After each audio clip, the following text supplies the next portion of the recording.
ਔਖੇ ਸੌਖੇ ਵੇਲੇ ਆਂਦੇ ਹਣੀ ਸਭ ਤੋਂ ਨੇੜੇ ਦਾ ਸਾਕ ਜਾਣੀ ਪਵੇ ਨਾ ਗੁਆਂਢ ਚ ਉਜਾੜਾ ਇਹਦਾ ਨਤੀਜਾ ਹੁੰਦਾ ਮਾੜਾ ਰੱਖੀ ਦਾ ਨੀ ਦਿਲਾਂ ਵਿੱਚ ਸਾੜਾ ਗੁੱਸੇ ਦਾ ਨਤੀਜਾ ਹੁੰਦਾ ਮਾੜਾ ਰੱਖੀ ਦਾ ਨੀ ਦਿਲਾਂ ਵਿੱਚ ਸਾੜਾ। जी बिल्कुल। और कुछ गीत तो मैनू ये लगता होंगे कि जमा ही साडी सेहत नू सामने रख के बनाए जाते हैं। एक गुस्सा ही है, एक ईर्खा ही है, एक ईगो ही है जो बड़ी सारिया बीमारियां नू जन्म दे दिंदी है और फिर पछतावे तो बिना साडे पल्ले कख नहीं रहिंदा। भज्जन की जरूरत नहीं भाई, ये डॉक्टर साहब टीके वाले डॉक्टर साहब नहीं हैगे बीड़ा वाले। ਇਹ ਡਾਕਟਰ ਸਾਹਿਬ ਸਾਡੇ ਫਲਾਂ ਸਬਜ਼ੀਆਂ ਵਾਲੇ ਹੈ, ਖਵਾਉਣਗੇ ਹੀ ਤੁਹਾਨੂੰ। ਤੁਸੀਂ ਤਾਂ ਆਪਦੀਆਂ ਜਾਮਣਾਂ ਨੂੰ ਲੁਕੋ ਕੇ ਟੋਕਰੀਆਂ 'ਚ ਬੰਦ ਕਰਕੇ ਰੱਖ ਲਈਆਂ, ਪਰ ਸਾਡੇ ਡਾਕਟਰ ਸਾਹਿਬ ਸਾਰਿਆਂ ਨਾਲ ਵੰਡ ਕੇ ਖਾਣ ਦੀ ਗੱਲ ਕਰਦੇ ਹੁੰਦੇ ਆ। ਕੱਚੀਆਂ ਸਬਜ਼ੀਆਂ ਤੇ ਜ਼ਿਆਦਾ ਧਿਆਨ ਦਿੰਦੇ, ਜਿਵੇਂ ਤੁਸੀਂ ਕੱਚੇ ਫਲ ਇਕੱਲੇ ਲਪੇਟ ਦਿੰਦੇ ਹੋ। ਸੋ ਜੀ ਚੱਲੀਏ ਫਿਰ ਅੱਜ ਦੇ ਸੈਗਮੈਂਟ ਦੇ ਵਿੱਚ। ਔਰ ਡਾਕਟਰ ਤੇਜਪਾਲ ਸਿੰਘ ਜੀ ਇਸ ਸਮੇਂ ਮੇਰੇ ਨਾਲ ਨੇ ਜੀ ਔਰ ਪ੍ਰੋਗਰਾਮ ਦੇ ਵਿੱਚ ਸ਼ਾਮਿਲ ਹੋਣ। ਡਾਕਟਰ ਤੇਜਪਾਲ ਸਰ ਬਹੁਤ ਹੀ ਪਿਆਰ ਭਰੀ ਸਤਿ ਸ਼੍ਰੀ ਅਕਾਲ, ਸਵਾਗਤ ਹੈ ਪਰਵਾਜ਼ ਦੇ ਇਸ ਮੰਚ ਦੇ ਨਾਲ ਤੁਹਾਡਾ। ਸਤਿ ਸ਼੍ਰੀ ਅਕਾਲ ਜੀ ਮਨਦੀਪ ਮਾਨ ਜੀ, ਤੁਹਾਨੂੰ ਤੇ ਰੇਡੀਓ ਪ੍ਰਵਾਸ ਦੇ ਸਾਰੇ ਸਰੋਤਿਆਂ ਨੂੰ ਪਿਆਰ ਭਰੀ ਸਤਿ ਸ਼੍ਰੀ ਅਕਾਲ ਜੀ। ਤੋ ਸਵਾਗਤ ਹੈ ਜੀ। ਇੱਕ ਚੀਜ਼ ਮੈਂ ਤੁਹਾਨੂੰ ਸ਼ੁਰੂਆਤ ਦੇ ਵਿੱਚ ਇੱਕ ਤੁਹਾਡੇ ਤੋਂ ਆਗਿਆ ਮਾਫੀ ਚਾਹੂੰਗੀ ਵੀ ਪਿਛਲੇ ਦਿਨਾਂ 'ਚ ਤੁਹਾਡੇ ਨਾਲ ਗੱਲ ਨਹੀਂ ਹੋ ਪਾਈ।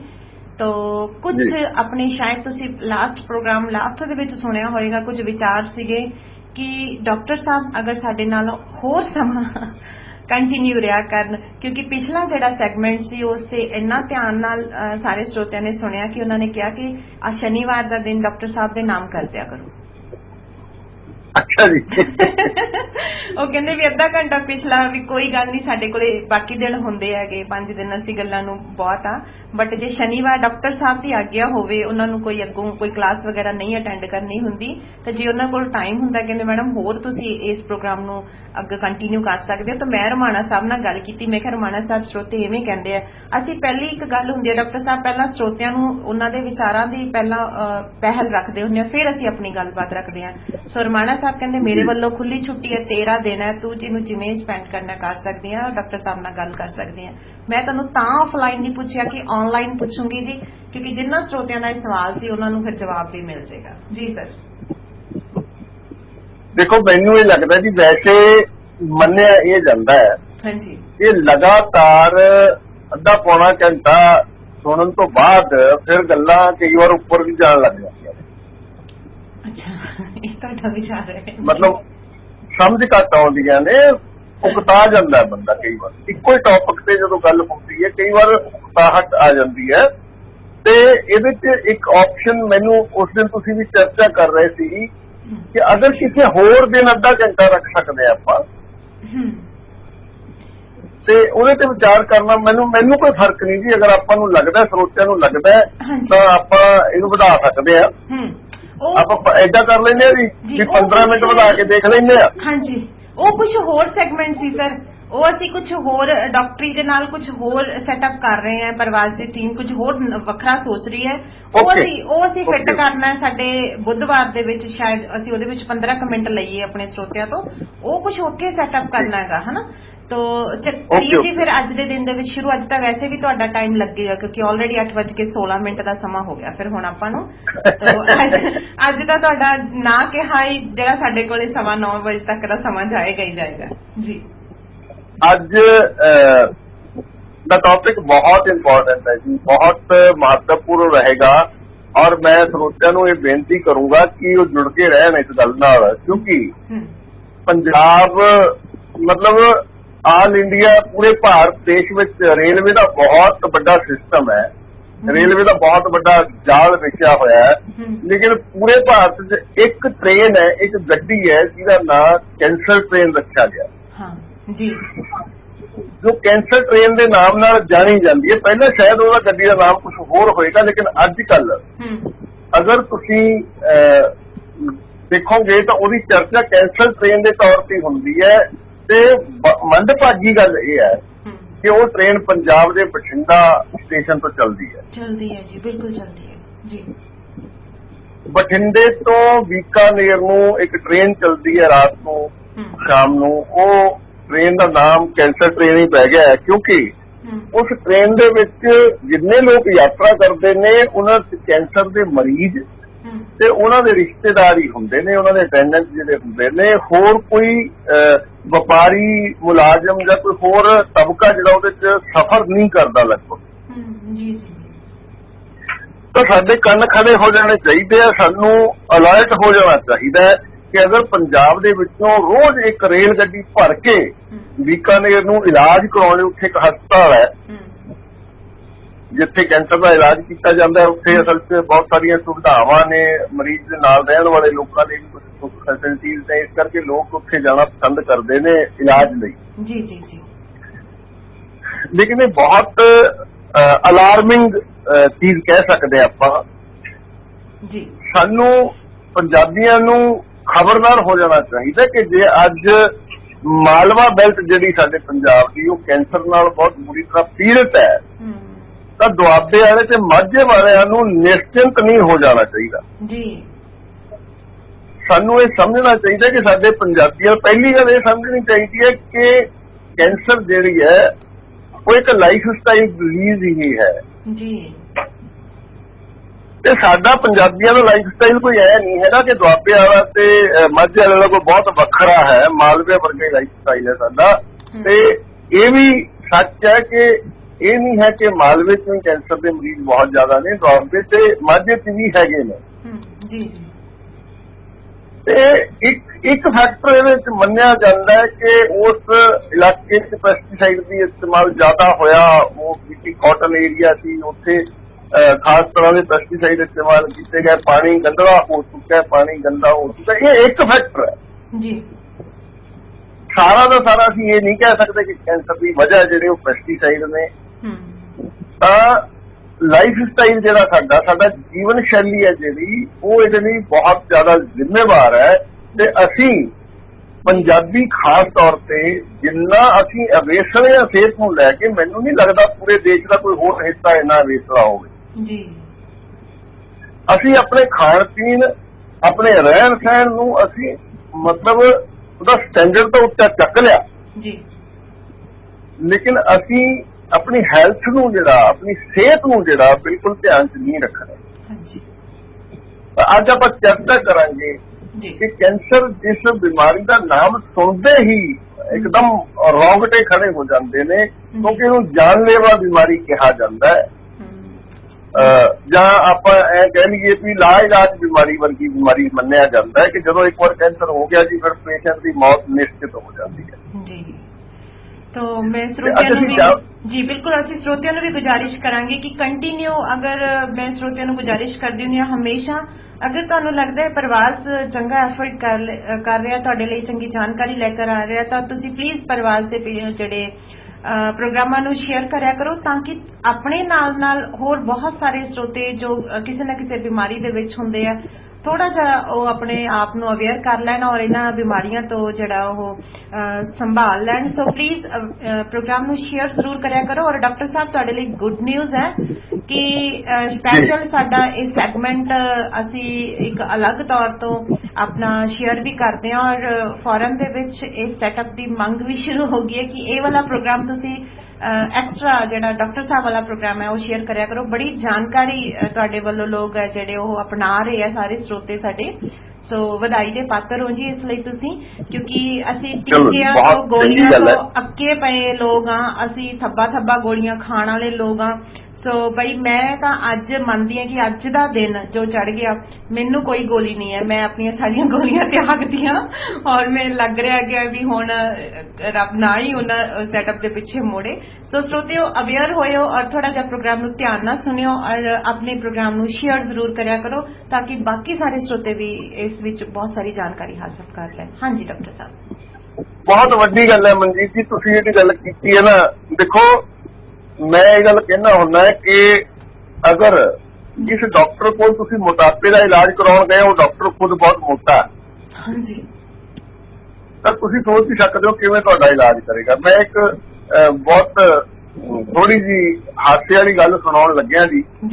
ਮੇਰਾ ਇੱਕ ਦੋਸਤ ਸੀ ਹੁਸ਼ਿਆਰਪੁਰ ਤੋਂ, ਬਹੁਤ ਅੱਛਾ ਦੋਸਤ ਸੀਗਾ, ਤੇ ਉਹਦੇ ਵਾਲ ਝੜਨੇ ਸ਼ੁਰੂ ਹੋ ਗਏ, ਉਹ ਸਿਰ ਤੋਂ ਗੰਜਾ ਜਿਹਾ ਹੀ ਹੋ ਗਿਆ ਲਗਭਗ ਜੀ। ਮੈਨੂੰ ਇੱਕ ਵਾਰ ਕਹਿੰਦਾ ਕਿ ਪ੍ਰਿੰਸੀਪਲ ਜੀ ਦੱਸੋ ਕੋਈ ਡਾਕਟਰ ਯਾਰ ਵਧੀਆ, ਕੋਈ ਡਾਕਟਰ। ਤੇ ਜਲੰਧਰ ਦੇ ਵਿੱਚ ਇੱਕ ਸਕਿਨ ਸਪੈਸ਼ਲਿਸਟ ਸੀ ਜੀ, ਮੈਂ ਉਦੋਂ ਚਰਚਾ ਵਾਹਵਾ ਸੁਣੀ ਸੀ ਤੇ ਮੈਂ ਉਹਦਾ ਐਡਰੈਸ ਦੇ ਦਿੱਤਾ। ਅੱਛਾ ਜੀ। ਕਾਫੀ ਚਿਰ ਬਾਅਦ ਦੁਬਾਰਾ ਮੈਨੂੰ ਮਿਲਿਆ, 4-5-6 ਮਹੀਨੇ ਬਾਅਦ ਉਹ ਦੋਸਤ। ਤਾਂ ਮੈਂ ਉਹਨੂੰ ਕਿਹਾ, ਮੈਂ ਕਿਹਾ ਯਾਰ ਕੀ ਹੋਇਆ ਤੇਰੇ ਵਾਲਾਂ ਦਾ? ਕਹਿੰਦਾ ਯਾਰ ਵਾਲ ਉਵੇਂ ਹੀ ਝੜੀ ਜਾਂਦੇ ਨੇ। ਮੈਂ ਕਿਹਾ ਵੀ ਫਿਰ ਡਾਕਟਰ ਕੋਲ ਗਿਆ ਸੀ ਤੂੰ? ਉਹ ਕਹਿੰਦਾ ਯਾਰ ਉਹ ਵੀ ਬੜਾ ਡਰਾਮਾ ਹੋਇਆ ਮੇਰੇ ਨਾਲ। ਕਹਿੰਦਾ ਜਦੋਂ ਮੈਂ ਪਰਚੀ ਕਟਾ ਕੇ ਫੀਸ ਦੇ ਕੇ ਪਹਿਲਾਂ ਤਾਂ ਘੰਟਾ ਇੰਤਜ਼ਾਰ ਕਰਦਾ ਰਿਹਾ, ਜਦੋਂ ਮੇਰੀ ਵਾਰੀ ਆਈ, ਜਦੋਂ ਮੈਂ ਡਾਕਟਰ ਦੇ ਕੈਬਿਨ ਦਾ ਦਰਵਾਜ਼ਾ ਖੋਲਿਆ ਤਾਂ ਕਹਿੰਦਾ ਮੇਰਾ ਹਾਸਾ ਨਾ ਰੁਕੇ ਤੇ ਮੈਂ ਉੱਦਾਂ ਹੀ ਮੁੜਿਆ। ਮੈਂ ਕਿਹਾ ਕੀ ਹੋਇਆ? ਕਹਿੰਦਾ ਡਾਕਟਰ ਮੈਂ ਆਪ ਗੰਜਾ। ਜਿਹੜਾ ਆਪ ਗੰਜਾ ਉਹ ਮੇਰੇ ਵਾਲ ਕਿੱਥੋਂ ਲਿਆਉਂਦਾ? ਕਿਆ ਬਾਤ। ਇਸ ਕਰਕੇ ਜਿਹੜੀ ਗੱਲ ਤੁਸੀਂ ਕਹੀ ਹੈ ਨਾ, ਜੇ ਤੁਸੀਂ ਲਾਈਵ ਪਰਿਵਾਰ ਦੇ 5-4 ਪ੍ਰੋਗਰਾਮ ਸੁਣ ਕੇ ਆਪਣੀਆਂ ਦਵਾਈਆਂ ਤੋਂ ਮੁਕਤੀ ਪਾ ਲਈ ਹੈ ਤਾਂ ਇਹ ਪ੍ਰੇਰਨਾ ਸਰੋਤ ਹੋਏਗੀ, ਬਹੁਤ ਸਾਰੇ ਲੋਕਾਂ ਲਈ ਪ੍ਰੇਰਨਾ ਬਣੇਗੀ ਇਹ ਗੱਲ। ਜੇ ਅਸੀਂ ਪਹਿਲਾਂ ਖੁਦ ਕਰਕੇ ਦਿਖਾਵਾਂਗੇ ਫਿਰ ਹੀ ਲੋਕ ਇਸ ਗੱਲ ਨੂੰ ਮੰਨਣਗੇ, ਸੱਚ ਮੰਨਣਗੇ। ਬਿਲਕੁਲ ਜੀ। ਔਰ ਐਕਸਰਸਾਈਜ਼ ਕੰਟੀਨਿਊ ਹੈ, ਥੋੜਾ ਖਾਣੇ ਨੂੰ ਵੀ ਸੁਧਾਰਿਆ, ਥੋੜਾ ਸੁਧਾਰਿਆ, ਜ਼ਿਆਦਾ ਨਹੀਂ ਸੁਧਾਰਿਆ ਕਿਉਂਕਿ ਮੇਰਾ ਟਾਈਮ ਬੜਾ ਬਿਜ਼ੀ ਹੁੰਦਾ ਗਾ। ਤਾਂ ਜਿੰਨਾ ਕੁ ਉਸ ਟਾਈਮ ਦੇ ਵਿੱਚ ਮੈਂ ਆਪਣੇ ਆਪ ਨੂੰ ਕੰਟਰੋਲ ਕਰ ਸਕਦੀ ਹਾਂ, ਤਲੀਆਂ ਚੀਜ਼ਾਂ, ਸਭ ਚੀਜ਼ਾਂ ਜੋ ਲਟਰਮ ਪਟਰਮ ਜਿਹਨੂੰ ਅਸੀਂ ਕਹਿ ਦਿੰਦੇ ਹਾਂ ਪੰਜਾਬੀ ਕੀ ਖਾਂਦੇ ਸੀ, ਉਹ ਸਭ ਅਸੀਂ ਮੈਂ ਘਰ ਦੇ ਵਿੱਚ ਬੰਦ ਕਰ ਰੱਖਤਾ। ਔਰ ਕੰਟੀਨਿਊ ਸਾਡੀ ਹੁਣ ਐਕਸਰਸਾਈਜ਼ ਵੀ ਸ਼ੁਰੂ ਆ, ਵਾਕਿੰਗ ਸ਼ੁਰੂ ਆ। ਤਾਂ ਜਿਵੇਂ ਵੀ ਹੈ ਮੈਂ ਟਾਈਮ ਕੱਢਦੀ ਹਾਂ, ਚਾਹੇ ਮੈਨੂੰ ਮਾਰਨਿੰਗ 3-3:30 ਕਿਉਂ ਨਾ ਉੱਠਣਾ ਪਵੇ, ਮੈਂ ਆਪਦਾ ਅੱਧਾ-ਪੌਣਾ ਘੰਟਾ ਆਪਣੇ ਆਪ ਨੂੰ ਦੇਣ ਲੱਗ ਗਈ ਹਾਂ। ਸੋ ਜੀ ਅੱਜ ਫਿਰ ਬੜੀ ਅਹਿਮ ਜਾਣਕਾਰੀ, ਔਰ ਸਾਡੇ ਸਰੋਤਿਆਂ ਨੂੰ ਇਸ ਜਾਣਕਾਰੀ ਦੇ ਵਿੱਚ ਸ਼ਾਮਿਲ ਵੀ ਤੁਸੀਂ ਜ਼ਰੂਰ ਹੋਵੋਗੇ। ਔਰ ਅਗਰ ਤੁਹਾਡਾ ਕੋਈ ਅਹਿਮ ਵਿਚਾਰ ਹੋਏਗਾ ਤੁਸੀਂ ਮੈਨੂੰ ਮੇਰੇ WhatsApp ਨੰਬਰ ਤੇ ਸੈਂਡ ਕਰੋਗੇ 9530760134 ਤੇ।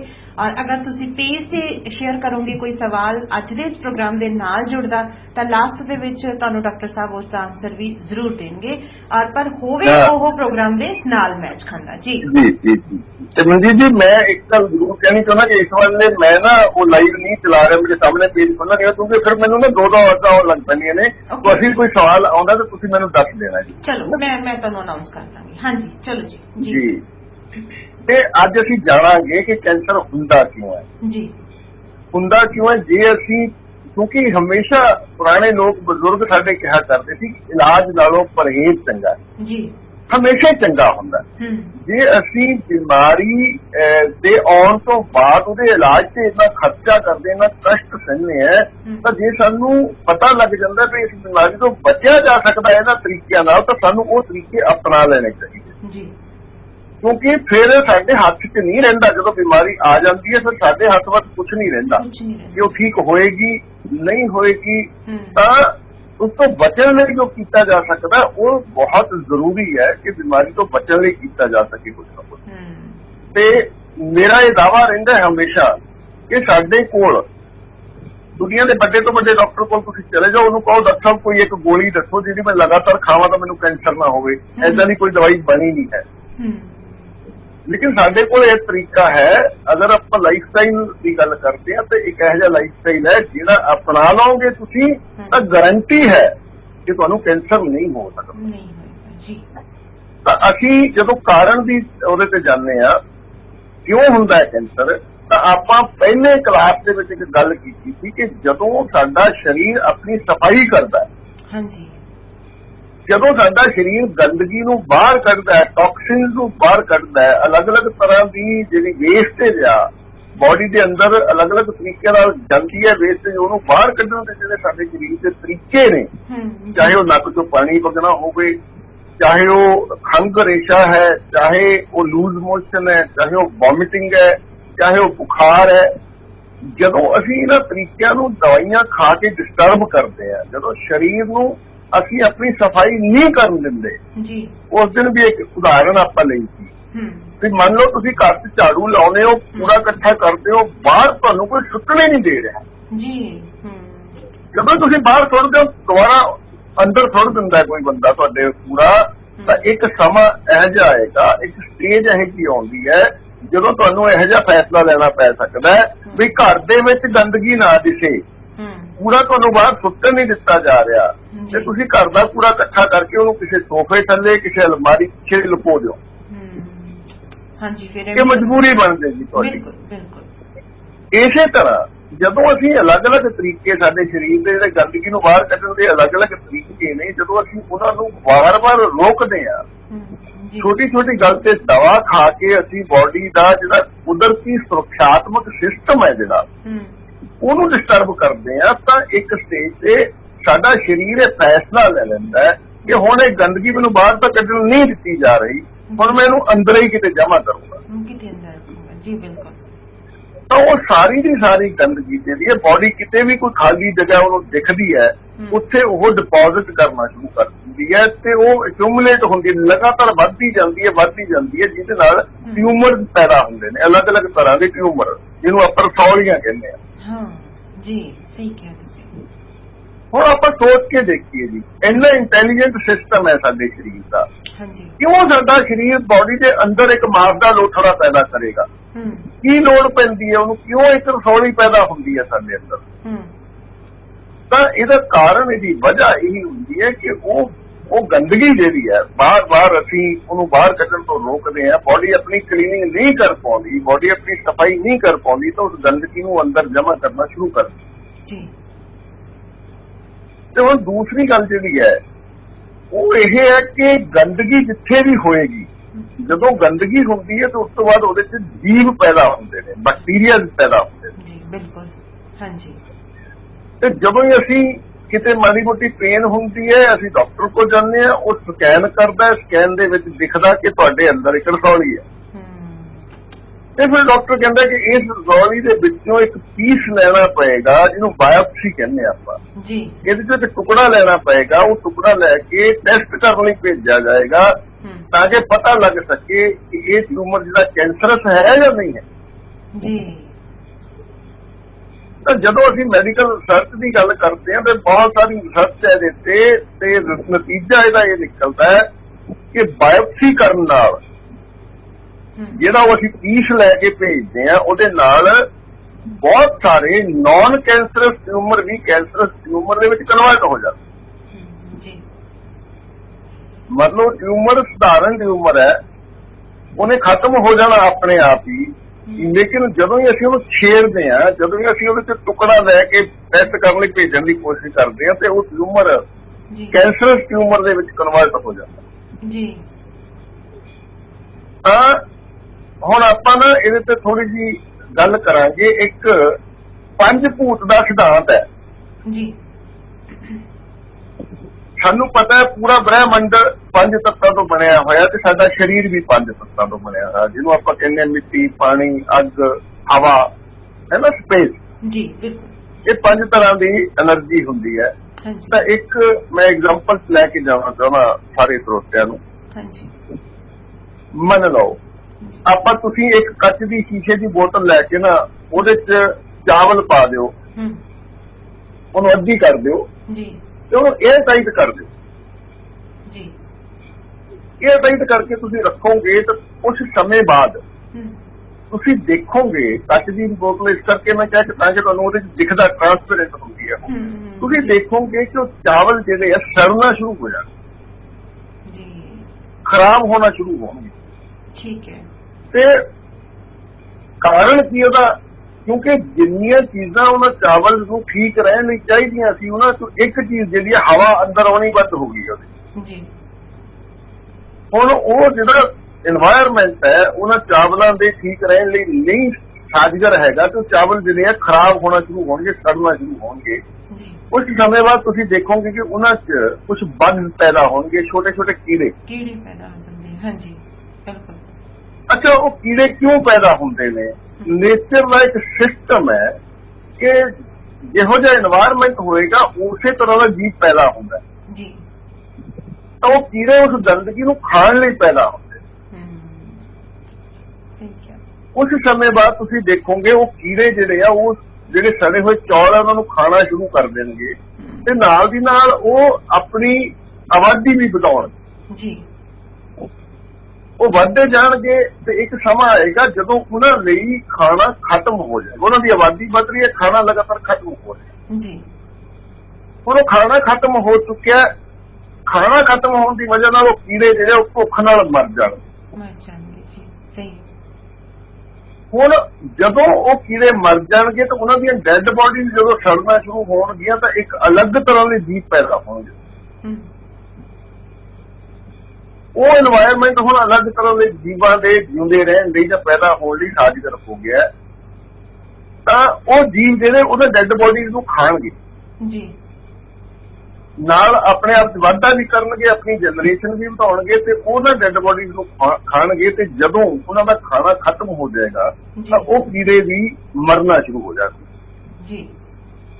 ਜਦੋਂ ਉਹ ਸਾਰੇ ਮਰ ਜਾਣਗੇ ਫਿਰ ਤੁਹਾਨੂੰ ਇੱਕ ਅਲੱਗ ਤਰ੍ਹਾਂ ਦੇ ਕੀੜੇ ਉਹਦੇ ਚ ਦਿਖਾਈ ਦੇਣਗੇ ਜੀ। ਇਹ ਸਰਕਲ ਚੱਲਦਾ ਰਹਿੰਦਾ ਤੇ ਇੱਕ ਸਮਾਂ ਹੋਏਗਾ ਜਦੋਂ ਤੁਹਾਨੂੰ ਬੋਟਲ ਦੇ ਵਿੱਚ ਕੁਝ ਵੀ ਦਿਖਾਈ ਨਹੀਂ ਦੇਗਾ ਜੀ। ਇਹ ਨਹੀਂ ਹੈ ਕਿ ਉੱਥੇ ਹੋਣਗੇ ਨਹੀਂ, ਉਸ ਅੰਦਰ ਬੈਕਟੀਰੀਆ ਇਹੋ ਜਿਹੇ ਹੋ ਸਕਦੇ ਜਿਹੜੇ ਤੁਹਾਨੂੰ ਨੰਗੀ ਅੱਖਾਂ ਨਾਲ ਨਾ ਦਿਖਣ। ਹਾਂਜੀ ਹਾਂਜੀ, ਜਿਹੜੇ ਨਹੀਂ ਦਿਖਣ ਜੀ, ਬਿਲਕੁਲ। ਮਤਲਬ ਇਹ ਨੇਚਰ ਦਾ ਨਿਯਮ ਹੈ, ਕੁਦਰਤ ਦਾ ਨਿਯਮ ਹੈ, ਇਹਨੂੰ ਬਦਲਿਆ ਨਹੀਂ ਜਾ ਸਕਦਾ ਜੀ। ਤਾਂ ਜਿਹੜੀ ਸਾਡੇ ਅੰਦਰ ਵੇਸਟੇਜ ਬੋਡੀ ਨੇ ਜਮ੍ਹਾਂ ਕੀਤੀ ਹੈ ਜੀ, ਉਸ ਵੇਸਟੇਜ ਨੂੰ ਖਤਮ ਕਰਨ ਲਈ ਖਾਣ ਲਈ ਕੁਝ ਬੈਕਟੀਰੀਆ ਪੈਦਾ ਹੋਣਗੇ, ਕੀੜੇ ਪੈਦਾ ਹੋਣਗੇ, ਜਰਮ ਪੈਦਾ ਹੋਣਗੇ ਜੀ। ਜੋ ਕੁਝ ਬੋਟਲ ਦੇ ਅੰਦਰ ਵਾਪਰਿਆ ਉਹੀ ਕੁਝ ਸਾਡੇ ਸਰੀਰ ਦੇ ਅੰਦਰ ਵੀ ਵਾਪਰੇਗਾ ਜੀ, ਬਿਲਕੁਲ। ਉਹ ਟਿਊਮਰ ਜਿਹੜਾ ਵੇਸਟ ਦਾ ਜਮ੍ਹਾਂ ਕੀਤਾ ਬੋਡੀ ਨੇ, ਉਹ ਟਿਊਮਰ ਆਪਣੇ ਆਪ ਇੱਕ ਦਿਨ ਉੱਥੋਂ ਖਤਮ ਹੋ ਜਾਏਗਾ ਜੀ। ਮਤਲਬ ਏਦਾਂ ਨਹੀਂ ਹੈ ਕਿ ਨੇਚਰ ਅਲੱਗ-ਅਲੱਗ ਜਗ੍ਹਾ ਤੇ ਅਲੱਗ-ਅਲੱਗ ਤਰੀਕੇ ਨਾਲ ਕੰਮ ਕਰਦਾ। ਕੁਦਰਤ ਦੇ ਅਸੂਲ ਨੇ ਜਿਹੜੇ ਨਿਯਮ ਨੇ ਉਹ ਹਰ ਥਾਂ ਇੱਕੋ ਤਰ੍ਹਾਂ ਕੰਮ ਕਰਦੇ ਜੀ। ਤੇ ਲੇਕਿਨ ਅਗਰ ਅਸੀਂ ਉਹਦੇ ਵਿੱਚ ਇੱਕ ਪੀਸ ਲੈ ਕੇ ਭੇਜਦੇ ਹਾਂ ਤੇ ਉੱਥੇ ਲੈਬੋਰਟਰੀ 'ਚ ਪਾਇਆ ਜਾਂਦਾ ਕਿ ਇਹਦੇ 'ਚ ਖਾਸ ਤਰ੍ਹਾਂ ਦੇ ਕੁਝ ਬੈਕਟੀਰੀਆ ਜੀ, ਤੇ ਅਸੀਂ ਮੈਡੀਕਲ ਸਾਇੰਸ ਜਿਹੜੀ ਉਹਨਾਂ ਬੈਕਟੀਰੀਆ ਦਾ ਇਲਾਜ ਕਰਨਾ ਸ਼ੁਰੂ ਕਰਦੀ ਹੈ ਤੇ ਉਹਨਾਂ ਬੈਕਟੀਰੀਆ ਨੂੰ ਬਿਮਾਰੀ ਦੇ ਕਾਰਨ ਸਮਝ ਲੈ। ਉਹ ਤੋਂ ਬਾਅਦ ਸ਼ੁਰੂ ਹੁੰਦਾ ਸਿਸਟਮ ਕੀਮੋਥੈਰੇਪੀ, ਰੇਡੀਏਸ਼ਨ, ਹੋਰ ਦੂਜੀਆਂ ਚੀਜ਼ਾਂ ਜਿਹੜੀਆਂ ਨੇ ਉਹ ਸਟਾਰਟ ਹੁੰਦੀਆਂ ਨੇ। ਤੇ ਜਦੋਂ ਆਪਾਂ ਮੈਡੀਕਲ ਰਿਸਰਚ ਦੀ ਗੱਲ ਕਰਦੇ ਹਾਂ ਤਾਂ ਇੱਕ ਰਿਸਰਚ ਇਹ ਦੱਸਦੀ ਹੈ ਕਿ ਜਿਹੜੇ ਔਨਕੋਲੋਜਿਸਟ ਨੇ, ਜਿਹੜੇ ਕੈਂਸਰ ਸਪੈਸ਼ਲਿਸਟ ਡਾਕਟਰ ਹੁੰਦੇ ਨੇ, ਉਹਨਾਂ ਨੂੰ ਜਦੋਂ ਪੁੱਛਿਆ ਗਿਆ ਜੀ ਕਿ ਅਗਰ ਤੁਹਾਨੂੰ ਕਦੀ ਕੈਂਸਰ ਹੋ ਜਾਏ ਤੁਸੀਂ ਕੀਮੋਥੈਰੇਪੀ ਕਰਾਓਗੇ ਤਾਂ 55% ਜਿਹੜੇ ਔਨਕੋਲੋਜਿਸਟ ਹੈ ਉਹਨਾਂ ਨੇ ਜਵਾਬ ਦਿੱਤਾ ਕਿ ਅਸੀਂ ਕੀਮੋਥੈਰੇਪੀ ਨਹੀਂ ਕਰਾਵਾਂਗੇ ਜੀ। ਅਮਰੀਕਾ ਦਾ ਕੈਂਸਰ ਇੰਸਟੀਚਿਊਟ ਜਿਹੜਾ ਉਹਦਾ ਸੀਨੀਅਰ ਸਾਇੰਟਿਸਟ ਹੈ ਇੱਕ, ਉਸ ਬੰਦੇ ਦੀ ਵੀਡੀਓ ਵੀ ਮੇਰੇ ਕੋਲ ਦੇ ਕੇ ਸ਼ੇਅਰ ਕਰਾਂਗੇ ਆਪਾਂ। ਉਸ ਵਿਅਕਤੀ ਨੂੰ ਸਵਾਲ ਕੀਤਾ ਗਿਆ ਕਿ ਅਗਰ ਤੈਨੂੰ ਜਾਂ ਤੇਰੀ ਫੈਮਿਲੀ ਦੇ ਕਿਸੇ ਮੈਂਬਰ ਨੂੰ ਅਗਰ ਕੈਂਸਰ ਹੋ ਜਾਂਦਾ ਹੈ ਤਾਂ ਕੀ ਤੁਸੀਂ ਕੀਮੋਥੈਰੇਪੀ ਕਰਾਓਗੇ ਜਾਂ ਕੀ ਕਰੋਗੇ? ਉਹਦਾ ਜਵਾਬ ਇਹ ਸੀ, ਬਹੁਤ ਕਲੀਅਰ ਕੱਟ ਜਵਾਬ ਸੀ ਕਿ ਮੈਂ ਕੀਮੋਥੈਰੇਪੀ ਕਦੀ ਵੀ ਨਹੀਂ ਕਰਵਾਉਂਗਾ, ਨਾ ਹੀ ਮੈਂ ਇਹ ਦਵਾਈਆਂ ਖਾਊਂਗਾ, ਮੈਂ ਕੋਈ ਨਾ ਕੋਈ ਹੋਰ ਤਰੀਕਾ ਲੱਭੂਗਾ, ਕੋਈ ਕੁਦਰਤੀ ਤਰੀਕਾ ਲੱਭੂਗਾ ਇਹਨੂੰ ਠੀਕ ਕਰਨ ਦਾ ਜੀ। ਤਾਂ ਇਹ ਜਾਣਕਾਰੀ ਸਾਡੇ ਲਈ ਇੰਨੀ ਸ਼ੌਕਿੰਗ ਹੈ। ਜਿਵੇਂ ਆਪਾਂ ਕੋਲੈਸਟਰੋਲ ਵਾਲੇ ਚ ਸਾਂਝੀ ਕੀਤੀ ਸੀ ਗੱਲ, ਤੇ ਜਿਹੜੇ ਬੰਦੇ ਨੇ ਦਵਾਈ ਦੀ ਖੋਜ ਕੀਤੀ ਜਦੋਂ ਉਹਦਾ ਕੋਲੈਸਟਰੋਲ ਵਧਿਆ ਉਹ ਦਵਾਈ ਨਹੀਂ ਖਾ ਰਿਹਾ ਜੀ, ਕਿਉਂਕਿ ਉਹਨੂੰ ਪਤਾ ਹੈ ਕਿ ਇਸ ਦਵਾਈ ਦੇ ਸਾਈਡ ਇਫੈਕਟ ਕੀ ਜੀ। ਤੇ ਕੈਂਸਰ ਦਾ ਜਿਹੜਾ ਟ੍ਰੀਟਮੈਂਟ ਹੈ ਉਹਦੇ ਸਾਈਡ ਇਫੈਕਟ ਇੰਨੇ ਜ਼ਿਆਦਾ ਨੇ, ਤੁਸੀਂ ਦੇਖੇ ਹੋਣੇ ਕੈਂਸਰ ਪੇਸ਼ੈਂਟ ਜਦੋਂ ਕੀਮੋਥੈਰੇਪੀ ਹੁੰਦੀ ਹੈ, ਰੇਡੀਏਸ਼ਨ ਹੁੰਦੀ ਹੈ, ਵਾਲ ਝੜ ਜਾਂਦੇ ਨੇ, ਬੁਰੀ ਹਾਲਤ ਹੋ ਜਾਂਦੀ ਹੈ ਪੇਸ਼ੈਂਟ ਦੀ, ਇਮਿਊਨਿਟੀ ਬਿਲਕੁਲ ਲੋ ਹੋ ਜਾਂਦੀ ਹੈ, ਕਿਉਂਕਿ ਰੇਡੀਏਸ਼ਨ ਜਾਂ ਕੀਮੋਥੈਰੇਪੀ ਨਾਲ ਕੇਵਲ ਕੈਂਸਰ ਸੈੱਲ ਹੀ ਨਹੀਂ ਮਰਦੇ, ਬੋਡੀ ਦੇ ਦੂਸਰੇ ਸੈੱਲ ਵੀ ਡੈਡ ਹੁੰਦੇ। ਇਸ ਕਰਕੇ ਬਜਾਏ ਇਸ ਦੇ ਕਿ ਅਸੀਂ ਪਹਿਲਾਂ ਕੈਂਸਰ ਹੋਣ ਦਾ ਇੰਤਜ਼ਾਰ ਕਰੀਏ, ਪਹਿਲਾਂ ਇਹ ਮੌਕਾ ਦਈਏ ਕਿ ਸਾਨੂੰ ਇਹ ਬਿਮਾਰੀ ਹੋ ਜਾਏ, ਫਿਰ ਅਸੀਂ ਉਹ ਟ੍ਰੀਟਮੈਂਟ ਕਰਵਾਈਏ ਜਿਹੜਾ ਟ੍ਰੀਟਮੈਂਟ ਮਤਲਬ ਇੱਕ ਰਿਸਰਚ ਇਹ ਵੀ ਦੱਸਦੀ ਹੈ ਜੀ ਕਿ ਕੈਂਸਰ ਨਾਲ ਕਿਸੇ ਵਿਅਕਤੀ ਦੀ ਮੌਤ ਜਿਹੜੀ ਹੈ, ਮਤਲਬ ਕੋਈ ਵਿਅਕਤੀ ਕੈਂਸਰ ਨਾਲ ਲੰਬਾ ਸਮਾਂ ਜਿੰਦਾ ਰਹਿ ਸਕਦਾ, ਲੇਕਿਨ ਜਦੋਂ ਟ੍ਰੀਟਮੈਂਟ ਸ਼ੁਰੂ ਕਰਦਾ ਉਹ ਕੈਂਸਰ ਦਾ ਤਾਂ ਉਹਦੀ ਮੌਤ ਜਲਦੀ ਹੋ ਜਾਂਦੀ ਜੀ। ਮਤਲਬ ਕੈਂਸਰ ਦੇ ਮਾਮਲੇ 'ਚ ਇਹ ਗੱਲ ਮੈਡੀਕਲ ਸਾਇੰਸ ਵੀ ਮੰਨਦੀ ਹੈ ਕਿ ਕੈਂਸਰ ਦਾ ਟ੍ਰੀਟਮੈਂਟ ਜਿਹੜਾ ਹੈ ਉਹ ਪੇਸ਼ੈਂਟ ਦੀ ਲਾਈਫ ਨੂੰ ਛੋਟਾ ਕਰ ਦਿੰਦਾ। ਬਹੁਤ ਸਾਰੀਆਂ ਐਗਜ਼ਾਮਪਲਸ ਨੇ, ਬਹੁਤ ਸਾਰੀਆਂ ਇਹੋ ਜਿਹੀਆਂ ਉਦਾਹਰਨਾਂ ਨੇ ਜੀ। ਤਾਂ ਇਹ ਗੱਲ ਮਤ ਸਮਝੀਏ ਆਪਾਂ, ਸਾਨੂੰ ਇਸ ਗੱਲ ਨੂੰ ਜਾਣ ਕੇ ਅਵੇਸਲੇ ਨਹੀਂ ਹੋ ਜਾਣਾ ਚਾਹੀਦਾ। ਇਹਦੇ 'ਚ ਕਿਹੜੀ ਗੱਲ ਹੈ ਜੀ, ਕੈਂਸਰ ਦਾ ਟ੍ਰੀਟਮੈਂਟ ਦਾ ਵੱਡੇ ਵੱਡੇ ਕੈਂਸਰ ਹਸਪੀਟਲ ਖੁੱਲੇ ਹੋਏ ਨੇ, ਫਿਰ ਕੀ ਹੋਇਆ ਜੇ ਸਾਨੂੰ ਹੋ ਗਿਆ ਆਪਾਂ ਕਰਾ ਲਾਂਗੇ ਇਲਾਜ। ਤਾਂ ਇਸ ਗਫਲਤ ਦੇ ਵਿੱਚ ਨਹੀਂ ਰਹਿਣਾ ਚਾਹੀਦਾ।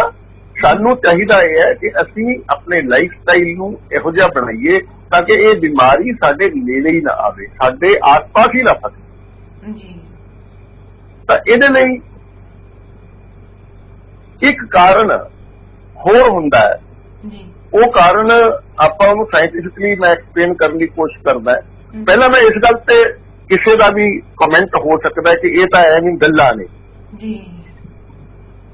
ਮਤਲਬ ਆਪਾਂ ਦੇਖਦੇ ਹਾਂ ਕਿ ਸੜਕ ਦੇ ਕੰਢੇ ਇੱਕ ਕੁੱਤਾ ਮਰਿਆ ਹੁੰਦਾ ਹੈ, ਜੀ। ਅਗਰ ਉਹਨੂੰ ਉੱਥੋਂ ਨਹੀਂ ਚੱਕਿਆ ਜਾਂਦਾ ਤਾਂ ਕੁਝ ਸਮੇਂ ਬਾਅਦ ਉਸ ਡੈੱਡ ਬੋਡੀ ਦੇ ਵਿੱਚ ਕੁਝ ਕੀੜੇ ਪੈ ਜਾਂਦੇ। ਜੀ। ਹੁਣ ਅਗਰ ਕੋਈ ਬੰਦਾ ਇਹ ਕਹੇ ਬਈ ਇਹ ਕੀੜੇ ਨੇ ਜਿਹੜੇ ਇਹ ਕੁੱਤੇ ਦੀ ਮੌਤ ਦੀ ਵਜ੍ਹਾ ਨੇ, ਤਾਂ ਇਹ ਗਲਤ ਹੋਏਗਾ। ਜੀ। ਉਹਦੀ ਮੌਤ ਦੀ ਵਜ੍ਹਾ ਨਹੀਂ ਹੈਗੀ, ਉਹ ਤਾਂ ਉਸ ਗੰਦਗੀ ਨੂੰ ਸਾਫ਼ ਕਰਨੀ ਨੇਚਰ ਦਾ ਇੱਕ ਸਿਸਟਮ ਹੈ। ਅਗਰ ਤੁਸੀਂ ਉਸ ਡੈਡ ਬੋਡੀ ਨੂੰ ਉੱਥੋਂ ਨਹੀਂ ਹਿਲਾਉਂਦੇ, ਨਹੀਂ ਚੱਕਦੇ, ਤਾਂ ਤੁਸੀਂ ਦੇਖੋਗੇ ਪਹਿਲਾਂ ਇੱਕ ਅਲੱਗ ਤਰ੍ਹਾਂ ਦੇ ਵਾਰਮ ਪੈਦਾ ਹੋਣਗੇ, ਫਿਰ ਉਹ ਖਾਣਾ ਖਤਮ ਹੋ ਜਾਏਗਾ, ਫਿਰ ਉਹ ਵਾਰਮ ਮਰਨਗੇ, ਫਿਰ ਅਲੱਗ ਤਰ੍ਹਾਂ ਦੇ ਜੋ ਬੋਤਲ ਦੇ ਵਿੱਚ ਵਾਪਰੇ ਉਹੀ ਕੁਝ ਵਾਪਰਦਾ ਹਰ ਜਗ੍ਹਾ। ਜੀ। ਇੱਕ ਸਮਾਂ ਆਏਗਾ ਜਦੋਂ ਉੱਥੇ ਕੁਝ ਵੀ ਨਹੀਂ ਦਿਖੇਗਾ ਤੁਹਾਨੂੰ, ਸਾਰਾ ਖਤਮ ਹੋ ਚੁੱਕਾ ਹੈ।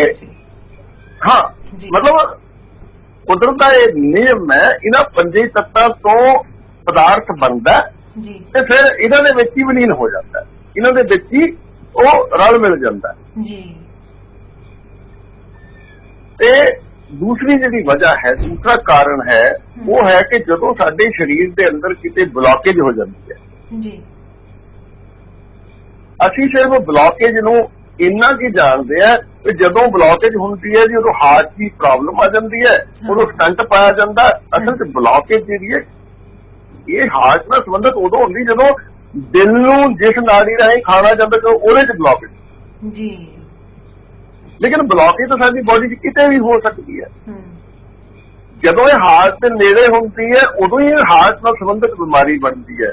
ਜਦੋਂ ਬੋਡੀ ਦੇ ਕਿਸੇ ਵੀ ਹਿੱਸੇ 'ਚ ਕਿਸੇ ਵੀ ਆਰਟਰੀ ਦੇ ਵਿੱਚ 100% ਬਲੌਕੇਜ ਹੋ ਜਾਂਦੀ ਹੈ, ਤਾਂ ਸਾਡੀ ਬੋਡੀ ਦੇ ਅੰਦਰ ਇੱਕ ਸਿਸਟਮ ਹੈ ਬਣਿਆ ਹੋਇਆ ਜਿਹਨੂੰ ਅਸੀਂ ਕਹਿੰਦੇ ਆ ਕੋਲੈਟਰਲ ਆਰਟਰੀ।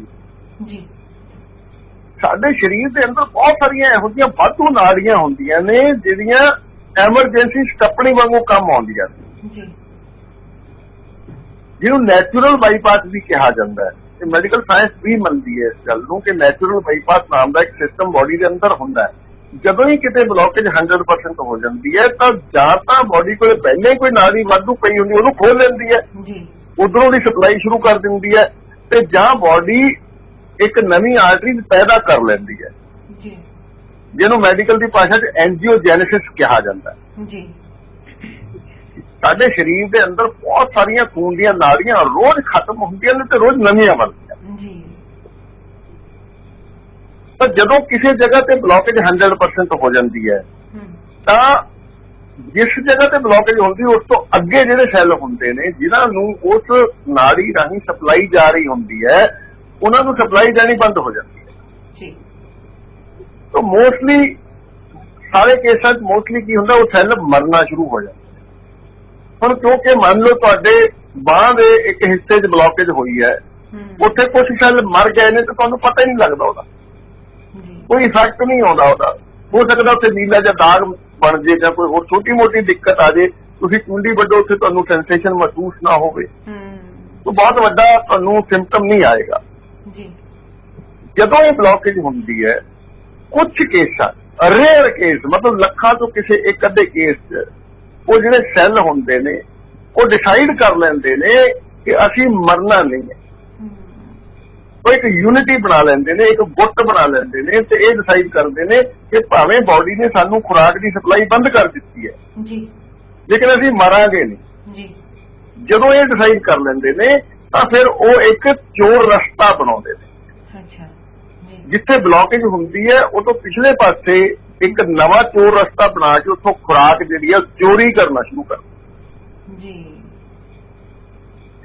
ਮੈਨੂੰ ਲੱਗਦਾ ਬਹੁਤ ਜ਼ਿਆਦਾ ਟਫ ਤਾਂ ਨਹੀਂ ਹੈ ਨਾ, ਮਤਲਬ ਸਮਝ ਆ ਰਹੀ ਹੈ ਗੱਲ। ਇਹ ਮੈਨੂੰ ਲੱਗਦਾ ਸਰੋਤੇ ਸਮਝ ਰਹੇ ਹੋਣਗੇ। ਵੈਸੇ ਹਲੇ ਉਹਨਾਂ ਦਾ ਕੋਈ ਮੈਸੇਜ ਤਾਂ ਨਹੀਂ ਆਇਆ, ਪਰ ਸੀਰੀਅਸ ਜਿਹੜਾ ਮੈਟਰ ਸਾਡਾ ਚੱਲ ਰਿਹਾ ਔਰ ਬੜੀਆਂ ਡੂੰਘਾਈ ਦੀਆਂ ਗੱਲਾਂ ਚੱਲ ਰਹੀਆਂ ਨੇ, ਤਕਰੀਬਨ ਸਾਡੇ ਸਰੋਤਿਆਂ ਨੂੰ ਸਮਝ ਆ ਰਹੀਆਂ ਹੋਣਗੀਆਂ। ਸਰੋਤੇ, ਅਗਰ ਤੁਹਾਨੂੰ ਇਹ ਲੱਗਦਾ ਵੀ ਹੁੰਦਾ ਹੈ ਕਿ ਮੈਟਰ ਥੋੜਾ ਉਲਝ ਜੇ ਗਿਆ ਤਾਂ ਤੁਸੀਂ ਬਾਅਦ ਦੇ ਵਿੱਚ ਡਾਕਟਰ ਸਾਹਿਬ ਦੇ ਨਾਲ ਅਗਰ ਉਸ ਗੱਲ ਨੂੰ ਕਲੀਅਰ ਕਰਨਾ ਚਾਹੁੰਦੇ ਹੁੰਦੇ ਤਾਂ ਜ਼ਰੂਰ ਕਲੀਅਰ ਕਰ ਲਿਆ ਕਰੋ, ਕਿਉਂਕਿ ਤੁਹਾਡੀ ਸਮਝ ਦੇ ਵਿੱਚ ਇਹ ਹੋਣਾ ਲਾਜ਼ਮੀ ਹੈ ਕਿ ਕਿਸ ਬਿਮਾਰੀ ਦੇ ਲਈ ਤੁਸੀਂ ਜਾਣਕਾਰੀ ਲੈ ਰਹੇ ਹੋ, ਉਸ ਦੇ ਲਈ ਪੂਰਾ ਅਵੇਅਰ ਹੋਣਾ ਤੁਹਾਡਾ ਲਾਜ਼ਮੀ ਹੈ।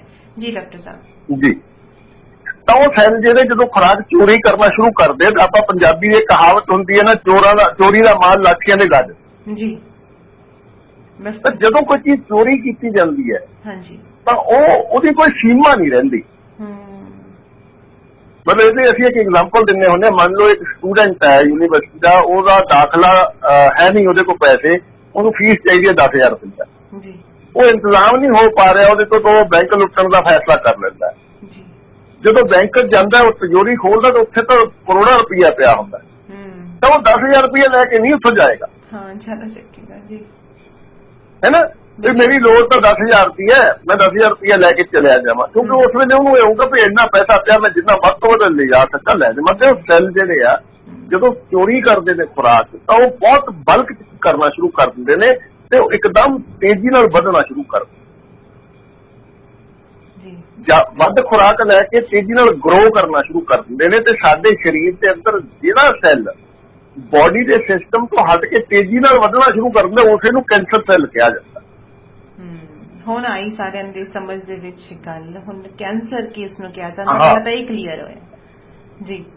ਕਿਉਂਕਿ ਮਤਲਬ ਸਾਡੀ ਬੋਡੀ ਦੇ ਅੰਦਰ ਇੱਕ ਸਿਸਟਮ ਹੈ, ਹਰ ਸੈੱਲ ਦੀ ਗਰੋਥ ਕਿੰਨੇ ਸਮੇਂ 'ਚ ਹੋਣੀ ਹੈ, ਉਹਨੇ ਕਿੰਨੇ ਸਮੇਂ ਬਾਅਦ ਮਰਨਾ, ਕਿੰਨੇ ਸਮੇਂ ਬਾਅਦ ਨਵਾਂ ਸੈੱਲ ਬਣਨਾ, ਹਰ ਚੀਜ਼ ਦਾ ਇੱਕ ਸਿਸਟਮ ਹੈ ਜੀ। ਇਸ ਸਿਸਟਮ ਤੋਂ ਬਾਗੀ ਹੋ ਕੇ, ਇਸ ਸਿਸਟਮ ਤੋਂ ਬਾਹਰ ਜਾ ਕੇ ਜਦੋਂ ਕੋਈ ਸੈੱਲ ਤੇਜ਼ੀ ਨਾਲ ਵਧਣਾ ਸ਼ੁਰੂ ਹੋ ਜਾਂਦਾ, ਉਸੇ ਨੂੰ ਕੈਂਸਰ ਸੈੱਲ ਕਿਹਾ ਜਾਂਦਾ ਜੀ।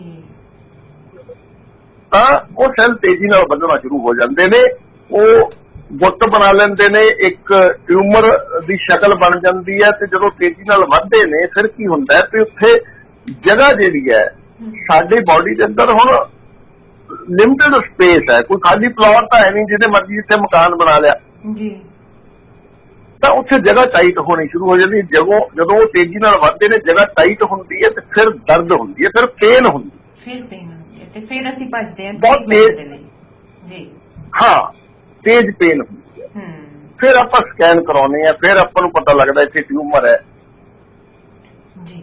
ਤਾਂ ਇਹ ਜਦੋਂ ਕੈਂਸਰ ਫਿਰ ਇੱਕ ਸਟੇਜ ਇਹੋ ਜਿਹੀ ਆਉਂਦੀ ਹੈ ਜਦੋਂ ਉੱਥੇ ਜਗ੍ਹਾ ਘੱਟ ਜਾਂਦੀ ਹੈ ਤੇ ਉਹ ਸੈੱਲ ਵੀ ਔਖੇ ਹੋਣ ਲੱਗ ਪੈਂਦੇ ਨੇ, ਉਹਨਾਂ ਨੂੰ ਵੀ ਲੱਗਦਾ ਯਾਰ ਹੁਣ ਕੀ ਕਰੀਏ, ਇੱਥੇ ਤਾਂ ਵੱਧ ਨਹੀਂ ਹੋ ਪਾ ਰਿਹਾ। ਤੇ ਫਿਰ ਉਹ ਦੁਬਾਰਾ ਉੱਥੋਂ ਨਿਕਲ ਕੇ ਬਲੱਡ ਸਟ੍ਰੀਮ ਦਾਖਲ ਹੋ ਕੇ ਕਿਸੇ ਹੋਰ ਜਗ੍ਹਾ ਤੇ ਵਸਣ ਦੀ ਕੋਸ਼ਿਸ਼ ਕਰਦੇ, ਜਿਹਨੂੰ ਆਪਾਂ ਕਹਿੰਦੇ ਕੈਂਸਰ ਫੈਲਣਾ ਜੀ। ਅਲੱਗ-ਅਲੱਗ ਜਗ੍ਹਾ ਤੇ ਕੈਂਸਰ ਫੈਲ ਗਿਆ, ਅਲੱਗ-ਅਲੱਗ ਅੰਗਾਂ 'ਚ ਕੈਂਸਰ, ਕਈ ਲੋਕਾਂ ਦੇ ਤਾਂ ਇੱਕ ਜਗ੍ਹਾ ਤੇ ਹੀ ਹੁੰਦਾ ਹੈ, ਕਈਆਂ ਦੇ ਫਿਰ ਜਦੋਂ ਟਿਊਮਰ ਨੂੰ ਆਪਰੇਟ ਕੀਤਾ ਜਾਂਦਾ ਹੈ ਜਾਂ ਰੇਡੀਏਸ਼ਨ ਵਗੈਰਾ ਕੀਤੀ ਤਾਂ ਦੇਖਿਆ ਜਾਂਦਾ ਕਿ ਫਿਰ ਕੈਂਸਰ ਪਹਿਲਾਂ ਫੇਫੜਿਆਂ 'ਚ ਸੀ, ਫਿਰ ਉਹ ਕਿਡਨੀ 'ਚ ਹੋ ਗਿਆ, ਲਿਵਰ 'ਚ ਹੋ ਗਿਆ, ਅਲੱਗ-ਅਲੱਗ ਜਗ੍ਹਾ ਤੇ ਫੈਲ ਗਿਆ ਜੀ। ਬਹੁਤ ਥੋੜਾ ਜਿਹਾ ਤੁਹਾਨੂੰ ਰੋਕੂੰਗੀ ਮੈਂ, ਕਿਉਂਕਿ ਮੈਂ ਵੇਟ ਕਰ ਰਹੀ ਸੀ ਅਗਰ ਕਿਸੇ ਸਰੋਤੇ ਦਾ ਕੋਈ ਮੈਸੇਜ ਆਉਂਦਾ ਤਾਂ ਮੈਂ ਤੁਹਾਡੇ ਨਾਲ ਸ਼ੇਅਰ ਕਰਦੀ। ਬਟ ਇੱਥੇ ਇੱਕ ਮੇਰੇ ਦਿਮਾਗ 'ਚ ਸਵਾਲ ਬਣਿਆ, ਨਾਰਮਲ ਸਵਾਲ ਹੈ ਔਰ ਮੈਨੂੰ ਲੱਗਦਾ ਬਾਕੀ ਸਰੋਤਿਆਂ ਦੇ ਵੀ ਹੋਊਗਾ ਕਿਸੇ ਨਾ ਕਿਸੇ ਦਿਮਾਗ ਦੇ ਵਿੱਚ। ਫਿਰ ਇਹੀ ਜਿਹੜਾ ਕਹਿੰਦੇ ਕਿ ਜਦੋਂ ਬਹੁਤ ਸਾਰੀ ਇਹਨਾਂ ਦੀ ਆਪਾਂ ਕਹਿੰਦੇ ਕਿ ਬਹੁਤ ਜ਼ਿਆਦਾ ਸਟੇਜ ਤੇ ਇਹ ਖਤਰਨਾਕ ਬਣ ਜਾਂਦਾ ਹੈ, ਫਿਰ ਸਾਨੂੰ ਪਤਾ ਲੱਗਦਾ। ਇਹੀ ਕਾਰਨ ਹੁੰਦੇ ਕਿ ਸਾਨੂੰ ਪਹਿਲੀ ਤੇ ਦੂਜੀ ਸਟੇਜ ਬਹੁਤ ਘੱਟ ਪਤਾ ਲੱਗਦਾ, ਰੇਅਰ ਹੀ ਹੈ। ਮੈਂ ਚਲੋ ਨਾਮ ਨਹੀਂ ਲੈਂਦੀ ਕਿਉਂਕਿ ਗਾਹੇ ਵਗਾਹੇ ਕਦੇ ਨਾ ਕਦੇ ਕੋਈ ਨਾ ਕੋਈ ਪ੍ਰੋਗਰਾਮ ਸੁਣ ਸਕਦਾ ਹੁੰਦਾ। ਮੇਰੇ ਇੱਕ ਬਹੁਤ ਹੀ ਅਜ਼ੀਜ਼ ਫਰੈਂਡ ਹੈ, ਉਹਨਾਂ ਨੂੰ ਕੁਝ ਸਿਸਟਮ ਜਿਹੜਾ ਆਪਣੀ ਬੋਡੀ ਦੇ ਵਿੱਚ ਇਹ ਲੱਗਿਆ ਕਿ ਉਸ ਦੀ ਬੋਡੀ ਦਾ ਜਿਵੇਂ ਕਹਿ ਦਈਏ ਕਿ ਆਪਾਂ ਕਹਿ ਦਈਏ ਕਿ ਫੁੱਲਣਾ ਜਾਂ ਵੇਟ, ਉਸ ਤੋਂ ਉਹਨੂੰ ਪਰ ਇਹ ਹੋਇਆ ਕਿ ਮੈਂ ਖਾ ਵੀ ਸਹੀ ਰਿਹਾ, ਖੁਰਾਕ ਵੀ ਮੇਰੀ ਪਹਿਲਾਂ ਨਾਲੋਂ ਵੱਧ ਹੈ, ਪਰ ਮੇਰੇ ਸਰੀਰ ਨੂੰ ਲੱਗ ਨਹੀਂ ਰਹੀ। ਉਸਨੂੰ ਨਾਰਮਲੀ ਟੈਸਟ ਕਰਵਾਇਆ ਸੀ ਆਪਣੀ ਬੋਡੀ ਦਾ, ਅੱਜ ਤੋਂ ਮੈਨੂੰ ਲੱਗਦਾ ਹੋ ਗਿਆ ਸਾਲ। ਕੋਵਿਡ ਦੇ ਵਿੱਚ ਹੀ ਉਹਨੂੰ ਪ੍ਰੋਬਲਮ ਪਹਿਲਾਂ ਕੋਵਿਡ ਦੀ ਹੋਈ, ਕੋਵਿਡ ਤੋਂ ਠੀਕ ਹੋਇਆ ਥੋੜਾ ਜਿਹਾ, ਤਾਂ ਉਸਨੂੰ ਲੱਗਿਆ ਕਿ ਕੋਵਿਡ ਤੋਂ ਬਾਅਦ ਮੈਂ ਤੰਦਰੁਸਤ ਹੋਣਾ ਸੀ ਬਟ ਮੈਂ ਵੀਕ ਹੋਈ ਜਾਂਦਾ। ਤੇ ਜਦੋਂ ਉਹਨੇ ਚੈੱਕਅਪ ਕਰਾਇਆ ਤਾਂ ਇੰਨਾ ਸ਼ੁਕਰ ਕਿ ਉਸਦੀ ਪਹਿਲੀ ਸਟੇਜ ਕੈਂਸਰ ਦੀ ਨਿਕਲੀ। ਔਰ ਹੁਣ ਉਹਦਾ ਟ੍ਰੀਟਮੈਂਟ ਚੱਲ ਰਿਹਾ ਹੈ, ਹੈਵੀ ਟ੍ਰੀਟਮੈਂਟ ਤਾਂ ਨਹੀਂ ਹੈ, ਜਸਟ ਨਾਰਮਲ ਟ੍ਰੀਟਮੈਂਟ ਹੈ। ਔਰ ਹੁਣ ਉਹਨੂੰ ਫਰਕ ਵੀ ਹੈ, ਔਰ ਹੁਣ ਜਿਵੇਂ ਕਹਿੰਦੀ ਕਿ ਉਸਦੀ ਬਾਡੀ ਨੇ ਗਰੋ ਕਰਨਾ ਵੀ ਸ਼ੁਰੂ ਕਰ ਲਿਆ ਔਰ weight ਵੀ ਜਿਹੜਾ ਉਹ ਇਨਕਰੀਜ਼ ਹੋ ਗਿਆ। ਤੋ ਮੈਨੂੰ ਲੱਗਦਾ ਵੀ ਜਦੋਂ ਜਿਵੇਂ ਆਪਾਂ ਕਹਿੰਦੇ ਨੇ ਕਿ ਆਪਾਂ ਵੈਸੇ ਟ੍ਰੀਟਮੈਂਟ ਨਹੀਂ ਕਰਾਉਂਦੇ, ਪਰ ਇੱਥੇ ਇੱਕ ਚੀਜ਼ ਹੁੰਦਾ ਜੇ ਬਾਡੀ ਦੇ ਵਿੱਚ ਕੁਝ ਲੱਗਦਾ ਕਿ ਕੁਝ ਸਾਡਾ ਐਕਸਟਰਾ ਹੋ ਰਿਹਾ ਹੈ ਜੋ ਨਹੀਂ ਹੋਣਾ ਚਾਹੀਦਾ, ਅਸੀਂ ਖੁਰਾਕ ਵੀ ਪ੍ਰੋਪਰ ਲੈ ਰਹੇ, ਐਕਸਰਸਾਈਜ਼ ਵੀ ਪ੍ਰੋਪਰ ਕਰ ਰਹੇ, ਫਿਰ ਵੀ ਸਾਡੀ ਬਾਡੀ 'ਚ ਕੋਈ ਸਿਸਟਮ ਹੈ, ਤਾਂ ਫਿਰ ਉਹਨੇ ਉਹ ਚੈੱਕਅਪ ਦੇ ਵਿੱਚ ਉਸਨੂੰ ਇਹ ਫਸਟ ਸਟੇਜ ਜਿਹੜੀ ਉਹ ਸਾਹਮਣੇ ਆਈ ਜਿਸ ਦਾ ਹੁਣ ਟ੍ਰੀਟਮੈਂਟ ਕੰਟੀਨਿਊ ਆ। ਤੋ ਇਹੀ ਕਾਰਨ ਹੁੰਦੇ ਕਿ ਉਹ ਪਹਿਲੀ ਦੂਜੀ ਸਟੇਜ ਦੇ ਵਿੱਚ ਜ਼ਿਆਦਾ ਜਿਹੜੇ ਲੋਕ ਆ ਉਹ ਨਹੀਂ ਸਮਝ ਪਾਉਂਦੇ ਕਿ ਉਹਨਾਂ ਨੂੰ ਕੀ ਬਿਮਾਰੀ ਦੇ ਵਿੱਚ ਨੇ ਉਹ। ਬਿਲਕੁਲ ਜੀ। ਤੇ ਹੁਣ ਆਪਾਂ ਇਸ ਗੱਲ ਤੇ ਥੋੜਾ ਜਿਹਾ ਆਉਣੇ ਆ ਜੀ ਵੀ ਕੈਂਸਰ ਫੈਲਦਾ ਕਿਵੇਂ ਹੈ ਜੀ, ਤੇ ਕਾਰਨ ਕੀ ਹੁੰਦੇ ਨੇ ਕਿ ਉਹ ਫੈਲਦਾ ਹੈ। ਜੀ, ਜਦੋਂ ਉਹ ਸੈੱਲ ਬਲੱਡ ਦੇ ਵਿੱਚ ਵੀ ਹੋ ਕੇ ਦੁਬਾਰਾ ਕਿਸੇ ਹੋਰ ਆਰਗਨ ਕੋਲ ਜਾ ਕੇ ਜਾਂ ਕਿਸੇ ਹੋਰ ਜਗ੍ਹਾ ਤੇ ਜਾ ਕੇ ਉਹ ਵਸਣਾ ਸ਼ੁਰੂ ਕਰਦੇ ਨੇ, ਤਾਂ ਉਦੋਂ ਸਾਡੀ ਬਾਡੀ ਦਾ ਸਿਗਨਲਿੰਗ ਸਿਸਟਮ ਕੰਮ ਕਰਦਾ ਹੈ। ਮਤਲਬ ਸੰਦੇਸ਼ੇ ਜਿਹੜੇ ਮਤਲਬ ਸੁਨੇਹੇ ਭੇਜਣ ਦਾ ਸਿਸਟਮ ਹੁੰਦਾ ਸਾਡੇ ਸਰੀਰ ਦੇ ਅੰਦਰ, ਸਿਗਨਲਿੰਗ ਸਿਸਟਮ ਨੂੰ ਆਪਾਂ ਕਹਿੰਦੇ ਆ, ਉਦੋਂ ਉਹਦਾ ਰੋਲ ਹੁੰਦਾ ਹੈ। ਕਿਉਂਕਿ ਜਦੋਂ ਕੋਈ ਸੈੱਲ ਕਿਸੇ ਇੱਕ ਜਗ੍ਹਾ ਤੋਂ ਦੂਜੀ ਜਗ੍ਹਾ ਤੇ ਜਾ ਕੇ ਰਹਿਣ ਦੀ ਕੋਸ਼ਿਸ਼ ਕਰਦਾ ਤਾਂ ਉੱਥੋਂ ਇੱਕ ਮੈਸੇਜ ਜਾਂਦਾ ਹੈ ਕਿ ਤੁਹਾਡੇ ਇੱਥੋਂ ਕੁਝ ਸੈੱਲ ਆਏ ਨੇ, ਇੱਥੇ ਰਹਿ ਰਹੇ ਨੇ, ਕਿ ਇਹਨਾਂ ਨੂੰ ਰਹਿਣ ਦਿੱਤਾ ਜਾਵੇ ਜਾਂ ਨਾ।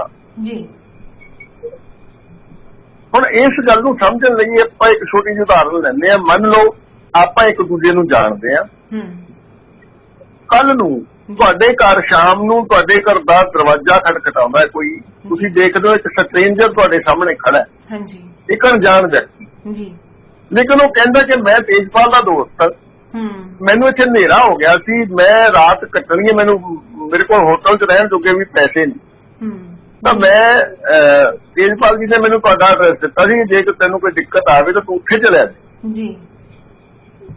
ਹੁਣ ਤੁਸੀਂ ਮੈਨੂੰ ਤਾਂ ਜਾਣਦੇ ਹੋ, ਉਸ ਬੰਦੇ ਨੂੰ ਨਹੀਂ ਜਾਣਦੇ, ਬਿਲਕੁਲ।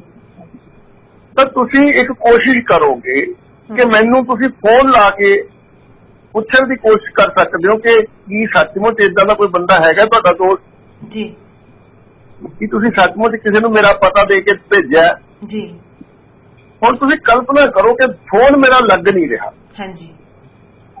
ਉਹ ਆਊਟ ਆਫ ਕਵਰੇਜ ਆ ਰਿਹਾ ਜਾਂ ਆਊਟ ਆਫ ਰੇਂਜ ਆ ਰਿਹਾ, ਤੇ ਉਧਰੋਂ ਹਨੇਰਾ ਹੋ ਚੁੱਕਿਆ, ਤੁਸੀਂ ਉਸ ਵਿਅਕਤੀ ਨੂੰ ਮਨਾ ਵੀ ਨਹੀਂ ਕਰਨਾ ਚਾਹੁੰਦੇ, ਕਿਉਂਕਿ ਜੇ ਸੱਚਮੁੱਚ ਮੇਰਾ ਦੋਸਤ ਹੋਇਆ ਤਾਂ ਸਾਡਾ ਰਿਲੇਸ਼ਨ ਖਰਾਬ ਹੋਏਗਾ। ਤਾਂ ਤੁਸੀਂ ਇਹ ਹੋ ਸਕਦਾ, ਕਾਫੀ ਸੰਭਾਵਨਾ ਹੈ ਕਿ ਤੁਸੀਂ ਉਹਨੂੰ ਅਲਾਓ ਕਰ ਦਿਓ ਕਿ ਠੀਕ ਹੈ ਜੀ ਤੁਸੀਂ ਆਓ, ਰਹੋ, ਰੋਟੀ ਪਾਣੀ ਖਾਓ, ਕੋਈ ਗੱਲ ਨਹੀਂ, ਤੇ ਤੁਸੀਂ ਇਹ ਸੋਚੋ ਕਿ ਚਲੋ ਆਪਾਂ ਸਵੇਰੇ ਫੋਨ ਲਾ ਕੇ ਪਤਾ ਕਰ ਲਾਂਗੇ। ਬਿਲਕੁਲ ਠੀਕ ਹੈ। ਮਤਲਬ ਇਹ ਸਿਸਟਮ ਸਾਡੀ ਬਾਡੀ ਦੇ ਅੰਦਰ ਹੁੰਦਾ ਹੈ। ਉਹ ਮੈਸੇਜ ਜਿਹੜਾ ਜਾਣਾ ਹੈ ਕਿ ਇੱਥੋਂ ਕੁਝ ਸੈੱਲ ਆਏ ਨੇ, ਕਿ ਇਹਨਾਂ ਨੂੰ ਇੱਥੇ ਰਹਿਣ ਦਿੱਤਾ ਜਾਵੇ ਕਿ ਨਾ, ਤਾਂ ਜੇ ਤਾਂ ਸਾਡਾ ਸਿਗਨਲਿੰਗ ਸਿਸਟਮ ਬਾਡੀ ਦਾ ਕੰਮ ਕਰ ਰਿਹਾ ਪ੍ਰੋਪਰਲੀ, ਫਿਰ ਤਾਂ ਮੈਸੇਜ ਆਏਗਾ ਕਿ ਨਹੀਂ ਨਹੀਂ ਇਹ ਸੈੱਲ ਤਾਂ ਬਦਮਾਸ਼ ਸੈੱਲ ਨੇ ਜੀ, ਇਹ ਤਾਂ ਇੱਥੇ ਵੀ ਤੰਗ ਕਰ ਰਹੇ ਸੀ, ਉੱਥੇ ਵੀ ਤੰਗ ਕਰਨਗੇ, ਇਹਨਾਂ ਨੂੰ ਇੱਥੇ ਰਹਿ ਨਾ ਦਿਓ। ਤਾਂ ਸਾਡੀ ਇਮਿਊਨਿਟੀ ਜਿਹੜੀ ਹੈ ਉਹਨਾਂ ਸੈੱਲ ਨੂੰ ਮਾਰ ਦਿੰਦੀ ਹੈ, ਖਤਮ ਕਰਕੇ ਫਲਸ਼ ਆਊਟ ਕਰ ਦਿੰਦੀ। ਲੇਕਿਨ ਜੇ ਸਿਗਨਲ ਨਹੀਂ ਮਿਲ ਰਿਹਾ ਤਾਂ ਉਹ ਸੈੱਲ ਜਿਹੜੇ ਉੱਥੇ ਟਿਕਣ 'ਚ ਕਾਮਯਾਬ ਹੋ ਜਾਂਦੇ ਆ। ਤਾਂ ਹੁਣ ਇੱਕ ਗੱਲ ਜਿਹੜੀ ਆਪਾਂ ਸਮਝ ਗਏ ਵੀ ਸਾਡੇ ਸਰੀਰ ਦੇ ਵਿੱਚ ਕੈਂਸਰ ਦਾ ਫੈਲਣਾ ਇਸ ਗੱਲ ਤੇ ਨਿਰਭਰ ਕਰਦਾ ਕਿ ਸਾਡੀ ਬਾਡੀ ਦਾ ਸਿਗਨਲਿੰਗ ਸਿਸਟਮ ਮਜ਼ਬੂਤ ਹੈ ਕਿ ਨਹੀਂ। ਤੇ ਸਾਡਾ ਸਿਗਨਲਿੰਗ ਸਿਸਟਮ ਸਾਰਾ ਦਾ ਸਾਰਾ, ਜਿਹੜੀਆਂ ਸਾਡੀਆਂ ਆਰਟਰੀਜ਼ ਹੁੰਦੀਆਂ ਨੇ, ਖੂਨ ਵਾਲੀਆਂ ਨਾੜੀਆਂ ਦੀ ਜਿਹੜੀ ਇਨਰ ਲੇਅਰ ਹੁੰਦੀ ਹੈ, ਉਹਦੇ ਵਿੱਚ ਇੱਕ ਪਦਾਰਥ ਹੁੰਦਾ ਜਿਹਨੂੰ ਆਪਾਂ ਨਾਈਟ੍ਰਿਕ ਆਕਸਾਈਡ ਕਹਿੰਦੇ ਆ, ਉਹਦੇ ਰਾਹੀਂ ਚੱਲਦਾ ਸਾਰਾ ਸਿਗਨਲਿੰਗ ਸਿਸਟਮ। ਜੇਕਰ ਸਾਡੇ ਖਾਣੇ ਦੇ ਵਿੱਚ ਨਾਈਟ੍ਰਿਕ ਆਕਸਾਈਡ ਦੀ ਮਾਤਰਾ ਘਟ ਜਾਂਦੀ ਹੈ, ਜੇ ਨਾਈਟ੍ਰਿਕ ਆਕਸਾਈਡ ਦੀ ਪ੍ਰੋਡਕਸ਼ਨ ਘਟ ਜਾਂਦੀ ਹੈ, ਤਾਂ ਸਾਡਾ ਸਿਗਨਲਿੰਗ ਸਿਸਟਮ ਕਮਜ਼ੋਰ ਹੋ ਜਾਂਦਾ ਹੈ। ਤਾਂ ਹੁਣ ਤੁਸੀਂ ਇਸ ਗੱਲ ਨੂੰ ਇਹ ਸਮਝ ਕੇ ਦੇਖੋ ਵੀ ਤੁਸੀਂ ਉਸ ਬੰਦੇ ਨੂੰ ਰਹਿਣ ਤਾਂ ਦੇ ਦਿੱਤਾ, ਲੇਕਿਨ ਮੇਰਾ ਫੋਨ ਰਾਤ ਨੂੰ ਨਹੀਂ ਲੱਗਿਆ, ਸਵੇਰੇ ਮੇਰੀ ਤੁਹਾਡੇ ਨਾਲ ਗੱਲ ਹੋ ਗਈ, ਫੋਨ ਲੱਗ ਗਿਆ, ਮੈਂ ਕਿਹਾ ਨਾ ਮੇਰਾ ਕੋਈ ਦੋਸਤ ਨਹੀਂ, ਇਹਨੂੰ ਭਜਾਓ, ਇਹ ਤਾਂ ਕੋਈ ਗਲਤ ਬੰਦਾ। ਤਾਂ ਸਾਡਾ ਮਸਲਾ ਹੱਲ ਹੋ ਗਿਆ। ਇਵੇਂ ਜਦੋਂ ਹੀ ਅਸੀਂ ਇੱਕ ਇਹੋ ਜਿਹੀ ਡਾਈਟ ਲੈਣਾ ਸ਼ੁਰੂ ਕਰਦੇ ਆ ਜਿਹਦੇ ਚ ਨਾਈਟ੍ਰਿਕ ਆਕਸਾਈਡ ਦੀ ਜਿਹਦੇ ਨਾਲ ਪ੍ਰੋਡਕਸ਼ਨ ਇੱਕਦਮ ਵੱਧ ਜਾਂਦੀ ਹੈ ਜੀ ਤਾਂ ਤੁਰੰਤ ਬਾਡੀ ਦਾ ਸਿਗਨਲਿੰਗ ਸਿਸਟਮ ਕੰਮ ਕਰਨਾ ਸ਼ੁਰੂ ਕਰ ਦਿੰਦਾ ਤੇ ਕੈਂਸਰ ਜਿਹੜੀ ਹੈ ਉਹ ਫੈਲਣਾ ਬੰਦ ਹੋ ਜਾਂਦਾ। ਜੀ ਸਹੀ ਕਿਹਾ। ਮਤਲਬ ਕੋਈ ਇਹੋ ਜਿਹਾ ਟ੍ਰੀਟਮੈਂਟ ਜਿਹੜਾ ਅਜੇ ਤੱਕ ਨਹੀਂ ਬਣਿਆ ਜਿਹਦੇ ਨਾਲ ਅਸੀਂ ਕੈਂਸਰ ਨੂੰ ਇੱਕ ਜਗ੍ਹਾ ਤੋਂ ਦੂਜੀ ਜਗ੍ਹਾ ਫੈਲਣ ਤੋਂ ਰੋਕ ਸਕੀਏ। ਜੀ ਕੋਈ ਦਵਾਈ ਨਹੀਂ ਹੈ ਇਹ ਜੀ। ਉਸ ਟਿਊਮਰ ਨੂੰ ਕੱਟਿਆ ਜਾ ਸਕਦਾ, ਉਹਨੂੰ ਜਲਾਇਆ ਜਾ ਸਕਦਾ, ਉਹਨੂੰ ਕੱਟ ਕੇ ਆਪਰੇਟ ਕਰਕੇ ਬਾਹਰ ਕੱਢਿਆ ਜਾ ਸਕਦਾ, ਲੇਕਿਨ ਕੈਂਸਰ ਸੈੱਲ ਇੱਕ ਤੋਂ ਦੂਜੀ ਜਗ੍ਹਾ ਨਾ ਜਾਵੇ ਉਹਦਾ ਇੰਤਜ਼ਾਮ ਸਾਡੀ ਬਾਡੀ ਹੀ ਕਰ ਸਕਦੀ। ਹੋਰ ਕੋਈ ਦਵਾ ਜਾਂ ਕੋਈ ਟ੍ਰੀਟਮੈਂਟ ਇਹ ਇਲਾਜ ਨਹੀਂ ਕਰ ਸਕਦਾ। ਤਾਂ ਇਹਦੇ ਲਈ ਜਦੋਂ ਹੀ ਅਸੀਂ ਇੱਕ ਚੰਗੀ ਡਾਈਟ ਲੈਣਾ ਸ਼ੁਰੂ ਕਰਦੇ ਹਾਂ, ਇੱਕ ਨਾਈਟ੍ਰਿਕ ਆਕਸਾਈਡ ਨਾਲ ਭਰਪੂਰ ਡਾਈਟ ਲੈਣਾ ਸ਼ੁਰੂ ਕਰਦੇ ਹਾਂ, ਦੋ ਕੰਮ ਹੁੰਦੇ ਨੇ। ਪਹਿਲਾ ਕੰਮ ਕੈਂਸਰ ਫੈਲਣਾ ਬੰਦ ਹੋ ਜਾਂਦਾ, ਦੂਜਾ ਕੰਮ ਉਹ ਜਿਹੜਾ ਚੋਰ ਰਸਤਾ ਬਣਾਇਆ ਸੀ ਉਹਨਾਂ ਸੈੱਲਾਂ ਨੇ, ਬਾਡੀ ਉਸ ਚੋਰ ਰਸਤੇ ਨੂੰ ਬੰਦ ਕਰ ਦਿੰਦੀ ਹੈ। ਜਦੋਂ ਚੋਰ ਰਸਤਾ ਬੰਦ ਹੋ ਗਿਆ ਤਾਂ ਖੁਰਾਕ ਉਹਨਾਂ ਨੂੰ ਮਿਲਣੀ ਬੰਦ ਹੋ ਗਈ, ਜਿਹੜੀ ਉਹ ਚੋਰੀ ਦੀ ਖੁਰਾਕ ਲੈ ਰਹੇ ਸੀ, ਤਾਂ ਉਸ ਟਿਊਮਰ ਦੀ ਗਰੋਥ ਇੱਕਦਮ ਰੁਕ ਜਾਂਦੀ। ਇਸ ਕਰਕੇ ਜਿਹੜਾ ਡਾਕਟਰ ਵਿਸ਼ਵਰੂਪ ਰਾਏ ਚੌਧਰੀ ਜੀ ਦਾ ਦਾਅਵਾ ਹੈ, ਸਾਡਾ ਜਿਹੜਾ ਡਾਈਟ ਹੈ DIP ਡਾਈਟ ਹੈ, ਇਹਦੇ ਚ ਅਸੀਂ ਇਸ ਤਰ੍ਹਾਂ ਦਾ ਦਾਅਵਾ ਵੀ ਕਰਦੇ ਹਾਂ ਕਿ 72 ਘੰਟੇ ਦੇ ਅੰਦਰ ਤੁਹਾਡਾ ਜਿਹੜਾ ਟਿਊਮਰ ਹੈ ਉਹਦਾ ਸਾਈਜ਼ ਵੱਧਣੋਂ ਰੁਕ ਜਾਏਗਾ ਵਿਦਿਨ 72 ਆਵਰਸ। ਬਾਡੀ ਦਾ ਸਿਸਟਮ ਆਪਣੇ ਆਪ ਇੱਕਦਮ ਕੰਮ ਕਰਨਾ ਸ਼ੁਰੂ, ਜਦੋਂ ਹੀ ਅਸੀਂ ਉਹਨੂੰ ਡਾਈਟ ਦਿੰਦੇ ਹਾਂ ਤੁਰੰਤ ਬਾਡੀ ਦਾ ਸਿਸਟਮ ਕੰਮ ਕਰਨਾ ਸ਼ੁਰੂ ਕਰ ਦਿੰਦਾ। ਤਾਂ ਜਦੋਂ ਉਹਦਾ ਟਿਊਮਰ ਦਾ ਸਾਈਜ਼ ਵਧਣੋਂ ਬੰਦ ਹੋ ਗਿਆ ਤੇ ਤੁਹਾਡੀ ਪੇਨ ਵੀ ਆਪਣੇ ਆਪ ਹੌਲੀ ਹੌਲੀ ਘਟਣੀ ਸ਼ੁਰੂ ਹੋ ਜਾਂਦੀ ਹੈ। ਤੇ ਇੱਕ ਚੀਜ਼ ਅਸੀਂ ਮਤਲਬ ਅੱਜ ਦੇ ਸਮਝਾਂਗੇ ਕਿ ਸਾਡਾ ਸਰੀਰ ਜਿਸ ਚੀਜ਼ ਨੂੰ ਅੰਦਰ ਪੈਦਾ ਕਰ ਸਕਦਾ ਹੈ ਉਹਨੂੰ ਖਤਮ ਕਰਨ ਦੀ ਯੋਗਤਾ ਵੀ ਉਹਦੇ ਕੋਲ ਹੈਗੀ ਹੈ। ਜੇ ਬਾਡੀ ਦੇ ਅੰਦਰ ਟਿਊਮਰ ਪੈਦਾ ਕੀਤਾ ਤੇ ਉਹਨੂੰ ਖਤਮ ਵੀ ਬਾਡੀ ਕਰ ਸਕਦੀ। ਫਰਕ ਸਿਰਫ ਇੰਨਾ ਹੈ ਕਿ ਉਹਨੂੰ ਖਤਮ ਕਰਨ ਲਈ ਬਾਡੀ ਨੂੰ ਖਾਸ ਤਰ੍ਹਾਂ ਦੇ ਇਨਗਰੀਡੀਐਂਟ ਚਾਹੀਦੇ ਨੇ ਜਿਹੜੇ ਸਾਡੀ ਖੁਰਾਕ 'ਚ ਨਹੀਂ ਹੁੰਦੇ, ਜਿਹਦੇ ਕਰਕੇ ਬਾਡੀ ਨੂੰ ਖਤਮ ਨਹੀਂ ਕਰ ਪਾਉਂਦੀ। ਔਰ ਆਪਾਂ ਇੱਥੇ ਇੱਕ ਦੋ ਮੇਰੇ ਸਿਰਫ ਉਹਨਾਂ ਦੇ ਜਿੱਦਾਂ ਕੁਝ ਗੱਲ ਦੱਸੀ ਹੈ ਕਿ ਰਾਮ ਸਿੰਘ ਫੁੱਲੋਮੇਟੀ ਜੀ ਲਿਖਦੇ ਪਏ ਕਿ ਕੁਝ ਪਿਛਲੇ ਵੀਕ ਇੱਕ ਕੈਂਸਰ ਪੇਸ਼ੈਂਟ ਲੇਡੀ ਦੀ ਮੌਤ ਹੋਈ ਉਹਨਾਂ ਦੇ ਪਿੰਡ, ਜੋ ਕਿ ਲਾਸਟ ਸਟੇਜ ਤੇ ਸੀਗੇ, ਔਰ ਜਿੱਥੇ ਡਾਕਟਰ ਵੀ ਕਹਿ ਦਿੰਦੇ ਆ ਕਿ ਹੁਣ ਕੋਈ ਇਲਾਜ ਨਹੀਂ, ਸਿਰਫ ਅਸੀਂ ਕੋਸ਼ਿਸ਼ ਕਰ ਸਕਦੇ ਕਿ ਜਿੰਨਾ ਸਮਾਂ ਤੱਕ ਅਸੀਂ ਇਹਨਾਂ ਨੂੰ ਰੱਖ ਸਕੀਏ। ਸੋ ਇਕਬਾਲ ਜੀ ਦਾ ਵੀ ਮੈਸੇਜ ਆਇਆ ਕਿ ਮੇਰੇ ਵੀ ਕੋਈ ਰਿਸ਼ਤੇਦਾਰ ਹੈਗੇ ਨੇ ਹਨਾ, ਤਾਂ ਉਹਨਾਂ ਨੂੰ ਵੀ ਸੇਮ ਪ੍ਰੋਬਲਮ ਹੈ ਔਰ ਲਾਸਟ ਸਟੇਜ ਹੈ ਉਹਨਾਂ ਦੀ। ਅਸੀਂ ਜਿਵੇਂ ਕਿ ਗੱਲ ਕਰ ਰਹੇ ਸੀ ਇਹਦੇ ਵਿੱਚ ਔਰਤਾਂ ਦੀ ਗੱਲ ਆਈ ਹੈ ਡਾਕਟਰ ਸਾਹਿਬ, ਤਾਂ ਇੱਕ ਔਰਤ ਹੋਣ ਦੇ ਨਾਤੇ ਮੈਨੂੰ ਵੀ ਇਹ ਸਵਾਲ ਮੇਰੇ ਦਿਮਾਗ 'ਚ ਚੱਲ ਰਿਹਾ ਸੀਗਾ ਕਿਉਂਕਿ ਮੇਰੇ ਪਿੰਡ ਦੇ ਵਿੱਚ ਅੱਜ ਤੋਂ 20-22 ਸਾਲ ਮਤਲਬ ਤੁਸੀਂ ਲਾ ਲਓ ਵੀ 30-35 ਸਾਲ ਦੀ ਗੱਲ ਹੈ। ਅਸੀਂ ਬਹੁਤ ਛੋਟੇ ਹੁੰਦੇ ਸੀ, ਸਾਡੇ ਵੀ ਇੱਕ ਗਵਾਂਢ ਦੇ ਵਿੱਚ ਕਿਸੇ ਨੂੰ ਇਹ ਸਿਸਟਮ ਹੋਇਆ ਸੀ। ਸਾਡਾ ਪਿੰਡ ਉਦੋਂ ਉਸ ਮਤਲਬ ਉਹ ਸਾਡੀ ਚਾਚੀ ਲੱਗਦੀ ਆ, ਉਹ ਉਸ ਨੂੰ ਮਿਲਣ ਆਉਂਦਾ ਸੀ, ਵੀ ਦੇਖਣ ਆਉਂਦਾ ਸੀ ਜਿਵੇਂ ਮਤਲਬ ਕੀ ਹੈ ਤੂੰ, ਜਿਵੇਂ ਕੋਈ ਨਵੀਂ ਵੈਰਾਈਟੀ ਆ ਗਈ ਹੈ ਕਿ ਇਸ ਨੂੰ ਕੈਂਸਰ ਹੋਇਆ। ਅੱਜ ਤਾਂ ਸਾਡੇ ਇਹ ਨਾਰਮਲੀ ਚੀਜ਼ ਹੋ ਗਈ ਹੈ ਨਾ ਵੀ ਕੈਂਸਰ, ਬਸ ਏਦਾਂ। ਉਦੋਂ ਇਹ ਫਲਾਨਿਆਂ ਦੀ ਭਾਈ ਵੋਟੀ ਨੂੰ ਕੈਂਸਰ ਹੋਇਆ ਤੇ ਉਸ ਨੂੰ ਕੈਂਸਰ ਜਿਹੜਾ ਸੀ ਬ੍ਰੈਸਟ ਦੇ ਵਿੱਚ ਸੀ, ਤਾਂ ਉਸ ਦੀ ਇੱਕ ਸਾਈਡ ਬ੍ਰੈਸਟ ਹੈ ਜਿਹੜੀ ਉਹ ਰਿਮੂਵ ਕੀਤੀ ਗਈ ਸੀਗੀ, ਜਿਸ ਦੇ ਕਰਕੇ ਵੀ ਉਹ ਕਾਫੀ ਸਾਲ ਮੇ ਵੀ ਹੁਣ ਵੀ ਉਹ ਬਜ਼ੁਰਗ ਨੇ, ਜਿਉਂਦੇ ਜਾਗਦੇ ਨੇ, ਤੰਦਰੁਸਤ ਨੇ। ਤਾਂ ਉਦੋਂ ਸੁਭਾਵਿਕ ਸੀਗਾ ਵੀ ਜੇ ਕਿਸੇ ਦਾ ਕੋਈ ਅੰਗ ਹੈ ਜਿਹੜਾ ਉਹ ਰਿਮੂਵ ਹੁੰਦਾ ਸੀ, ਖਾਸ ਕਰ ਸਾਡੇ ਵੂਮਨਸ ਦੇ ਵਿੱਚ ਸਾਨੂੰ 2 ਜਿਹੜੇ ਕੈਂਸਰ ਉਹ ਹੁੰਦੇ ਆ, ਸਾਨੂੰ ਸਿਸਟਮ ਉਹਦਾ ਹੁੰਦਾ ਹੈ ਕਿ ਸਾਡੇ ਜੇ ਗੱਲ ਕਰੀਏ ਕਿ ਇੱਕ ਬ੍ਰੈਸਟ ਕੈਂਸਰ ਹੁੰਦਾ ਹੈ, ਇੱਕ ਸਾਡੇ ਹਨਾ ਬੱਚੇਦਾਨੀ ਦਾ ਕੈਂਸਰ ਜਿਹਨੂੰ ਅਸੀਂ ਕਹਿੰਦੇ ਆ, ਇੱਥੇ ਕਹਿ ਹੁੰਦੇ ਕਿ ਲੇਡੀਜ਼ ਦੇ ਵਿੱਚੋਂ ਜੇ ਰਿਮੂਵ ਕਰ ਦਿੰਦੇ ਆ ਤਾਂ ਉਸਦਾ ਖਾਤਮਾ ਜਿਹੜਾ ਉਹ ਕਨਫਰਮ ਹੋ ਜਾਂਦਾ ਕਿ ਹੋ ਗਿਆ। ਬਟ ਇਹ ਮੈਂ ਤਾਂ ਦੇਖੋ ਮੇਰੀ ਛੋਟੀ ਸੋਚ ਹੈ, ਮੈਂ ਜਿੰਨਾ ਆਲੇ ਦੁਆਲੇ ਤੋਂ ਸੁਣਦੀ ਹਾਂ ਜਾਂ ਕੁਝ ਪੜ੍ਹਦੀ ਹਾਂ ਮੈਂ ਉਸਦੇ ਮੁਤਾਬਿਕ ਗੱਲ ਕਰੂੰਗੀ। ਤੁਸੀਂ ਡਾਕਟਰ ਹੋ, ਇਸ ਤੇ ਤੁਸੀਂ ਇਸ ਚੀਜ਼ ਨੂੰ ਕਲੀਅਰ ਕਰਿਓ ਕਿ ਇਹ ਕੁਝ ਸਮਾਂ ਸੀ ਕਿ ਇਸ ਦਾ ਇਲਾਜ ਹੈ ਜਿਹੜਾ ਉਹ ਇਹਨਾਂ ਅੰਗਾਂ ਨੂੰ ਰਿਮੂਵ ਕਰਕੇ ਸੰਭਾਵਿਕ ਸੀਗਾ ਕਿ ਹਾਂਜੀ ਹੁਣ ਇਹ ਵਧੂਗਾ ਨਹੀਂ। ਪਰ ਡਾਕਟਰ ਸਾਹਿਬ ਅੱਜ ਦੇਖ ਰਹੇ ਹੈ ਕਿ ਉਹੀ ਬ੍ਰੈਸਟ ਰਿਮੂਵ ਹੋ ਰਹੀ ਹੈ, ਉਹੀ ਬੱਚੇਦਾਨੀ ਰਿਮੂਵ ਹੋ ਰਹੀ ਹੈ, ਫਿਰ ਵੀ ਉਸ ਬਾਡੀ ਦੇ ਵਿੱਚ ਕਿਤੇ ਨਾ ਕਿਤੇ ਕੋਈ ਸਿਸਟਮ ਹੈ ਜਿਹੜਾ ਇਹੋ ਜਿਹਾ ਹੁੰਦਾ ਹੈ ਕਿ ਡਾਕਟਰ ਫਿਰ ਦੱਸਦੇ ਆ ਕਿ ਕੈਂਸਰ ਫਿਰ ਤੋਂ ਜਿਹੜਾ ਰਹਿ ਗਈ ਹੈ। ਜੀ ਹੋਰ ਜਗ੍ਹਾ ਤੇ ਹੋ ਜਾਂਦਾ, ਹੋਰ ਜਗ੍ਹਾ ਤੇ ਹੁੰਦਾ ਜੀ। ਮਤਲਬ ਇਹ ਆਪਾਂ ਦੇਖੋ ਬਹੁਤ ਸਿੰਪਲ ਜੀ ਗੱਲ ਹੈ, ਬਹੁਤ ਸਾਦਾ ਜੀ ਗੱਲ ਹੈ। ਮੈਂ ਇੱਕ ਛੋਟੀ ਜਿਹੀ ਉਦਾਹਰਨ ਦੇਣਾ ਚਾਹੁੰਦਾ ਬਈ ਇੱਕ ਹਾਥੀ ਜੀ ਦਾ ਜੀਵਨ ਕਾਲ ਅੱਜ ਤੋਂ 500 ਸਾਲ ਪਹਿਲਾਂ ਜਿੰਨਾ ਸੀ ਓਨਾ ਹੀ ਹੈ ਅੱਜ ਵੀ। ਲੇਕਿਨ ਇਨਸਾਨ ਦਾ ਜੀਵਨ ਕਾਲ ਭਾਵੇਂ ਮੈਡੀਕਲ ਸਾਇੰਸ ਦਾਅਵੇ ਕਰੀ ਜਾਂਦੀ ਹੈ ਕਿ ਅਸੀਂ ਐਵਰੇਜ ਲਾਈਫ ਨੂੰ ਵਧਾ ਦਿੱਤਾ ਜੀ, ਪਰ ਉਹ ਜਿਹੜਾ ਵਾਧਾ ਐਵਰੇਜ ਲਾਈਫ ਦੇ ਵਿੱਚ ਵੀ ਬੰਦੇ ਨੇ ਮਰ ਜਾਣਾ 60 ਸਾਲ ਦੀ ਉਮਰ 'ਚ, ਦੇਖੋ ਅਸੀਂ 70 ਸਾਲ ਤੱਕ ਜੀਂਦਾ ਰੱਖਿਆ, ਗੋਲੀਆਂ ਗਲੂਕੋਜ਼ ਲਾ ਕੇ ਦਵਾਈਆਂ ਲਾ ਕੇ, ਉਹ ਕਾਹਦਾ ਵਾਧਾ ਹੈ? ਉਹ ਐਵਰੇਜ ਲਾਈਫ ਨਹੀਂ ਗਿਣੀ ਜਾ ਸਕਦੀ। ਇਨਸਾਨ ਦੀ ਐਵਰੇਜ ਲਾਈਫ ਜਿਹੜੀ ਘਟੀ ਹੈ ਕਾਰਨ ਇੱਕੋ ਹੀ ਹੈ ਵੀ ਹਾਥੀ ਜੋ 500 ਸਾਲ ਪਹਿਲਾਂ ਖਾਂਦਾ ਸੀ ਅੱਜ ਵੀ ਉਹੀ ਕੁਛ ਖਾਂਦਾ ਜੀ। ਲੇਕਿਨ ਇਨਸਾਨ ਨੇ ਆਪਣੀ ਡਾਈਟ ਨੂੰ ਇੰਨੀ ਬੁਰੀ ਤਰ੍ਹਾਂ ਨਾਸ਼ ਮਾਰਿਆ, ਇਹਦਾ ਇੰਨੀ ਬੁਰੀ ਤਰ੍ਹਾਂ ਇਹਨੂੰ ਮੋਡੀਫਾਈ ਕੀਤਾ ਹੈ ਕਿ ਮਤਲਬ ਖਾਣਾ ਜਿਹੜਾ ਅਸੀਂ ਖਾ ਰਹੇ ਸਾਨੂੰ ਪਤਾ ਹੀ ਨਹੀਂ ਲੱਗਦਾ ਵੀ ਉਹ ਖਾਣਾ ਹੈ ਹੀ ਨਹੀਂ, ਪਰ ਅਸੀਂ ਖਾ ਰਹੇ ਹਾਂ, ਅਸੀਂ ਦਬਾ ਕੇ ਖਾ ਰਹੇ ਹਾਂ, ਅਸੀਂ ਉਹਦੇ ਤੇ ਡਿਪੈਂਡ ਆ, ਅਸੀਂ ਘਰ ਦੇ ਖਾਣੇ ਤੇ ਜਾਂ ਸਬਜ਼ੀਆਂ ਤੇ ਦਾਲਾਂ ਤੇ।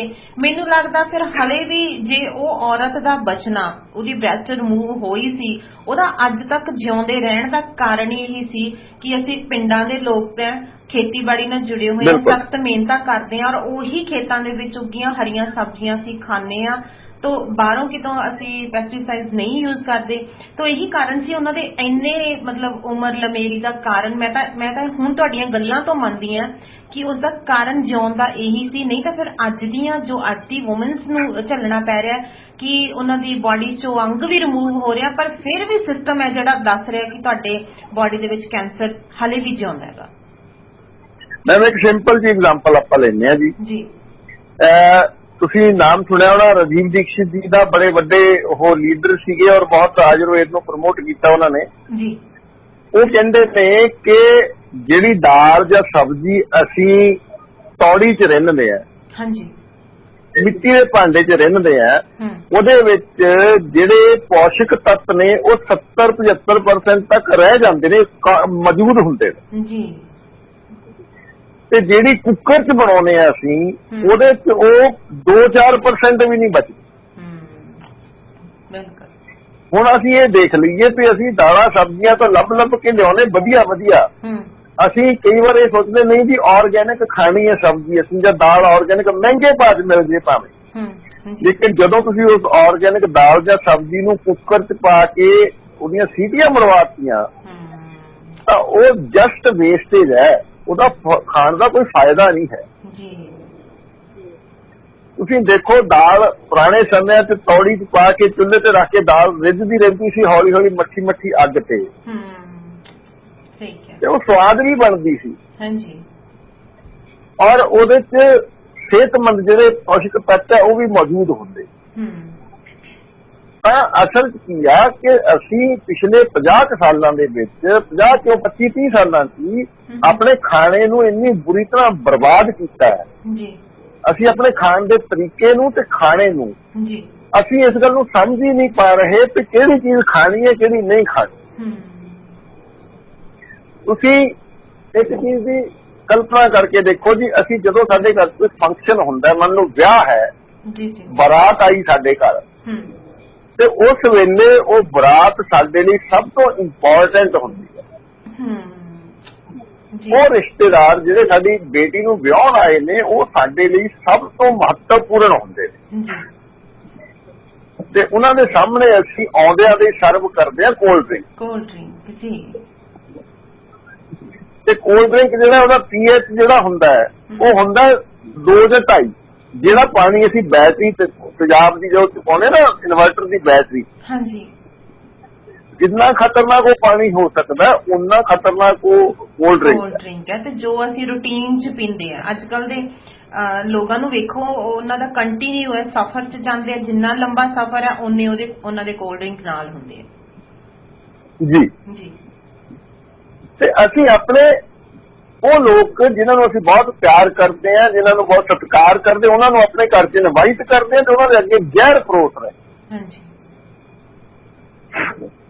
ਮਤਲਬ ਇਹ ਹੁਣ ਆਪਾਂ ਸਮਾਂ ਕਾਫੀ ਨੇੜੇ ਪਹੁੰਚ ਚੁੱਕਾ ਤੇ ਆਪਾਂ ਹੁਣ ਇਲਾਜ ਵੱਲ ਨੂੰ ਚੱਲਦੇ ਹਾਂ ਜੀ। ਜੀ ਕਾਫੀ ਮੈਨੂੰ ਲੱਗਦਾ ਇਹ ਗੱਲ ਸਮਝ ਆ ਗਈ ਹੈ ਸਾਨੂੰ, ਕੈਂਸਰ ਕਿਵੇਂ ਹੁੰਦਾ ਹੈ, ਕੀ ਹੁੰਦਾ ਹੈ।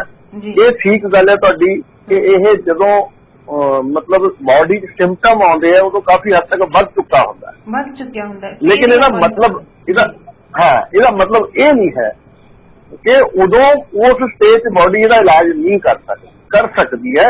ਜੀ ਅਸਲ 'ਚ ਪਹਿਲੀ ਗੱਲ ਮੈਂ ਜ਼ੋਰ ਦੇ ਕੇ ਇਹ ਕਹੂੰਗਾ ਕਿ ਸਾਨੂੰ ਪਰਹੇਜ਼ ਕਰਨਾ ਚਾਹੀਦਾ ਹੈ, ਸਾਨੂੰ ਆਪਣਾ ਲਾਈਫ ਸਟਾਈਲ ਅੱਛਾ ਬਣਾਉਣਾ ਚਾਹੀਦਾ ਤਾਂ ਕਿ ਕੈਂਸਰ ਹੋਵੇ ਹੀ ਨਾ। ਜੀ ਪਰ ਜੇ ਹੋ ਗਿਆ ਤਾਂ ਵੀ ਸਾਡਾ ਜਿਹੜਾ ਪ੍ਰੋਟੋਕੋਲ ਹੈ ਉਹ ਕੀ ਹੈ, VIP ਡਾਈਟ ਜਿਹਦੇ ਬਾਰੇ ਬੜੀ ਚੰਗੀ ਤਰ੍ਹਾਂ ਆਪਾਂ ਡਿਸਕਸ ਕਰ ਚੁੱਕੇ ਹਾਂ। ਸਵੇਰੇ 12 ਵਜੇ ਤੱਕ ਫਰੂਟ ਖਾਣਾ ਹੈ, 3-4 ਤਰ੍ਹਾਂ ਦਾ ਫਰੂਟ ਰੱਜ ਕੇ ਮਤਲਬ ਜਿੰਨਾ ਖਾ ਸਕਦੇ ਜੀ, ਘੱਟੋ ਘੱਟ ਜਿੰਨਾ ਤੁਹਾਡਾ ਵਜ਼ਨ ਹੈ ਉਹਨੂੰ 10 ਨਾਲ ਗੁਣਾ ਕਰਕੇ 19 ਗ੍ਰਾਮ ਤਾਂ ਹਰ ਖਾਣਾ ਹੈ। ਉਸ ਤੋਂ ਵੱਧ ਜਿੰਨਾ ਮਰਜ਼ੀ ਖਾ ਲਓ। 80 ਕਿਲੋ ਦਾ ਬੰਦਾ ਉਹਨੇ 800 ਗ੍ਰਾਮ ਫਰੂਟ ਜ਼ਰੂਰ ਖਾਣਾ ਹੈ, ਵੱਧ ਜਿੰਨਾ ਮਰਜ਼ੀ ਖਾ ਲਓ ਜੀ।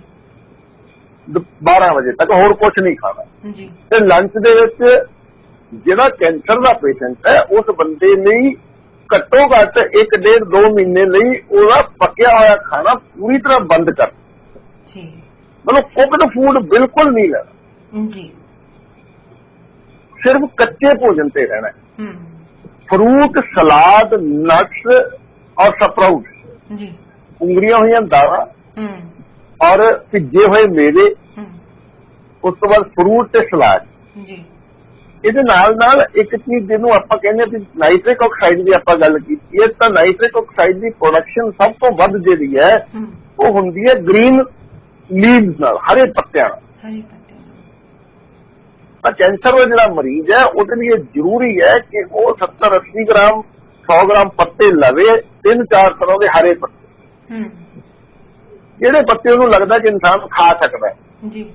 ਧਨੀਆ, ਪੁਦੀਨਾ, ਮੂਲੀ, ਗਾਜਰ, ਜਿਹੜੇ ਮਰਜ਼ੀ ਪੱਤੇ, ਪਾਨ ਦਾ ਪੱਤਾ ਵੀ ਲਿਆ ਜਾ ਸਕਦਾ ਹੈ, ਜਿਹੜੇ ਮਰਜ਼ੀ ਹਰੇ ਪੱਤੇ 5-4 ਤਰ੍ਹਾਂ ਦੇ ਲੈ ਕੇ 100 ਗ੍ਰਾਮ ਪੱਤੇ ਲੈ ਕੇ ਉਹਨਾਂ ਨੂੰ ਗ੍ਰਾਈਂਡ ਕਰਨਾ ਮਿਕਸੀ ਦੇ ਵਿੱਚ ਤੇ ਉਹ 'ਚ ਥੋੜਾ ਜਿਹਾ ਪਾਣੀ ਪਾ ਕੇ ਉਹਨੂੰ ਏਦਾਂ ਹੀ ਪੀ ਲੈਣਾ ਬਿਨਾਂ ਛਾਣੇ। ਜਿਵੇਂ ਆਪਣੇ ਬੜਾ ਜ਼ਿਆਦਾ ਟ੍ਰੈਂਡ ਚੱਲਿਆ ਹੋਇਆ ਹੈ ਅੱਜ ਕੱਲ, ਪਿੰਡਾਂ ਦੇ ਵਿੱਚ ਵੀ ਇਹ ਚੀਜ਼ ਸ਼ੁਰੂ ਹੋ ਚੁੱਕੀ ਹੈ ਕਿ ਕਣਕ ਬੀਜਦੇ ਆ ਬਿਨਾਂ ਰੇ ਸਪਰੇ ਤੋਂ, ਹਨਾ, ਫਿਰ ਉਸ ਦਾ ਜੂਸ ਬਣਾਇਆ ਜਾਂਦਾ ਹੈਗਾ ਤਾਂ ਉਹ ਪੀਤਾ ਜਾਂਦਾ। ਸਾਡੇ ਮੈਨੂੰ ਹੁਣ ਨਹੀਂ ਪਤਾ, ਵੈਸੇ ਰੋਜ਼ ਗਾਰਡਨ ਦੇ ਵਿੱਚ ਇੱਕ ਕੈਂਪ ਟਾਈਪ ਲੱਗਦਾ ਸੀਗਾ ਕਿ ਲੋਕ ਸਵੇਰੇ ਵਾਕ ਵੀ ਕਰਦੇ ਆ, ਉੱਥੇ ਐਕਸਰਸਾਈਜ਼ ਵੀ ਕਰਦੇ ਸੀ ਤੇ ਆਉਂਦੇ ਜਿਹੜਾ ਉਹ ਉਸ ਡਰਿੰਕ ਨੂੰ ਲੈ ਕੇ ਵੀ ਆਉਂਦੇ ਸੀਗੇ ਤਾਂ ਕਿ ਆਪਣੀ ਬਾਡੀ ਦੇ ਵਿੱਚ ਜਾਵੇ ਔਰ ਕੁਝ ਏਦਾਂ ਦਾ ਸਿਸਟਮ ਨਾ ਹੋਵੇ ਉਹਨਾਂ ਨੂੰ ਜੀ। ਜਿਹੜਾ ਵੀਟ ਗ੍ਰਾਸ ਹੈ, ਵੀਟ ਗ੍ਰਾਸ ਜੂਸ ਜਿਹੜਾ ਉਹ ਬਹੁਤ ਵਧੀਆ ਹੈ ਕੈਂਸਰ ਲਈ, ਐਂਟੀ ਕੈਂਸਰ ਹੁੰਦਾ, ਹੋਰ ਬਹੁਤ ਸਾਰੀਆਂ ਬਿਮਾਰੀਆਂ ਲਈ ਬਹੁਤ ਫਾਇਦੇਮੰਦ ਹੈ।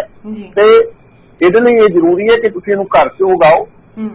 ਮੈਂ ਵਿੱਚ ਦੀ ਸ਼ਾਰਟਲੀ ਦੱਸ ਦਿੰਦਾ, ਹੁਣ ਗੱਲ ਚੱਲੀ ਹੈ ਤਾਂ ਤੁਸੀਂ 15 ਗਮਲੇ ਲੈ ਲਓ ਜੀ, ਰੋਜ਼ ਇੱਕ ਗਮਲੇ 'ਚ ਕਣਕ ਬੀਜਣੀ ਹੈ। ਅੱਛਾ ਜੀ। ਪਹਿਲੇ ਗਮਲੇ 'ਚ, ਫਿਰ ਦੂਜੇ ਦਿਨ ਦੂਜੇ, ਤੀਜੇ ਦਿਨ ਤੀਜੇ, 15ਵੇਂ ਦਿਨ ਜਦੋਂ ਤੁਸੀਂ 15ਵੇਂ ਗਮਲੇ 'ਚ ਕਣਕ ਬੀਜੋਗੇ ਤਾਂ ਪਹਿਲੇ ਗਮਲੇ ਵਾਲੀ ਵੱਢਣ ਵਾਲੀ ਹੋ ਜਾਂਦੀ। ਅੱਛਾ ਜੀ। ਮਤਲਬ ਜਦੋਂ ਕਣਕ ਗਿੱਠ ਹੋ ਜੇ ਤਾਂ ਉਹਨੂੰ ਉੱਪਰੋਂ ਵੱਢ ਲਓ, ਵੱਢ ਕੇ ਉਹਨੂੰ ਰਗੜੋ ਕੁੰਡੇ 'ਚ ਤੇ ਜੂਸ ਕੱਢੋ। ਮਤਲਬ ਸਿਰਫ 50 ml ਜੂਸ ਜਿਹੜਾ ਉਹ ਤੁਸੀਂ ਇੱਕ ਦਿਨ 'ਚ ਅਗਰ ਪੀ ਲੈਂਦੇ ਹੋ ਤਾਂ ਬਹੁਤ ਸਾਰੀਆਂ ਬਿਮਾਰੀਆਂ ਲਈ ਲਾਹੇਵੰਦ ਹੈ। ਤਾਂ ਗ੍ਰੀਨ ਜੂਸ ਉਹਦੇ ਵਿੱਚ ਤੁਸੀਂ ਥੋੜਾ ਜਿਹਾ ਚੁਕੰਦਰ ਪਾ ਸਕਦੇ ਹੋ, ਟਮਾਟਰ ਪਾ ਸਕਦੇ ਹੋ। ਗ੍ਰੀਨ ਐਂਡ ਰੈਡ ਜੂਸ ਜਿਹੜਾ ਲਗਾਤਾਰ ਜਦੋਂ ਪੀਂਦੇ ਹੋ ਤੁਸੀਂ, ਤੁਹਾਡੀ ਬਾਡੀ 'ਚ ਨਾਈਟ੍ਰਿਕ ਆਕਸਾਈਡ ਦੀ ਮਾਤਰਾ ਵੱਧ ਜਾਂਦੀ ਹੈ, ਤੁਹਾਡਾ ਸਿਗਨਲਿੰਗ ਸਿਸਟਮ ਕੰਮ ਕਰਨਾ ਸ਼ੁਰੂ ਕਰ ਦਿੰਦਾ ਤੇ ਕੈਂਸਰ ਜਿਹੜਾ ਫੈਲਣਾ ਬੰਦ ਹੋ ਜਾਂਦਾ ਹੈ ਤੇ ਅੱਗੇ ਵਧਣਾ ਬੰਦ ਹੋ ਜਾਂਦਾ ਹੈ। ਜਦੋਂ ਤੁਸੀਂ ਮਤਲਬ ਇਹਦੇ 'ਚ ਇਹ ਗੱਲ ਦਾ ਖਿਆਲ ਰੱਖਣਾ ਜੀ, ਸਾਰਾ ਦਾ ਸਾਰਾ fast food, fried food, packed food, refined food, ਇਹ ਸਾਰੀਆਂ ਚੀਜ਼ਾਂ ਔਰ ਐਨੀਮਲ ਫੂਡ, ਦੁੱਧ, ਦਹੀਂ, ਮੀਟ, ਮੱਛੀ, ਅੰਡਾ ਸਭ ਕੁਝ ਬੰਦ ਕਰਨਾ ਜੀ।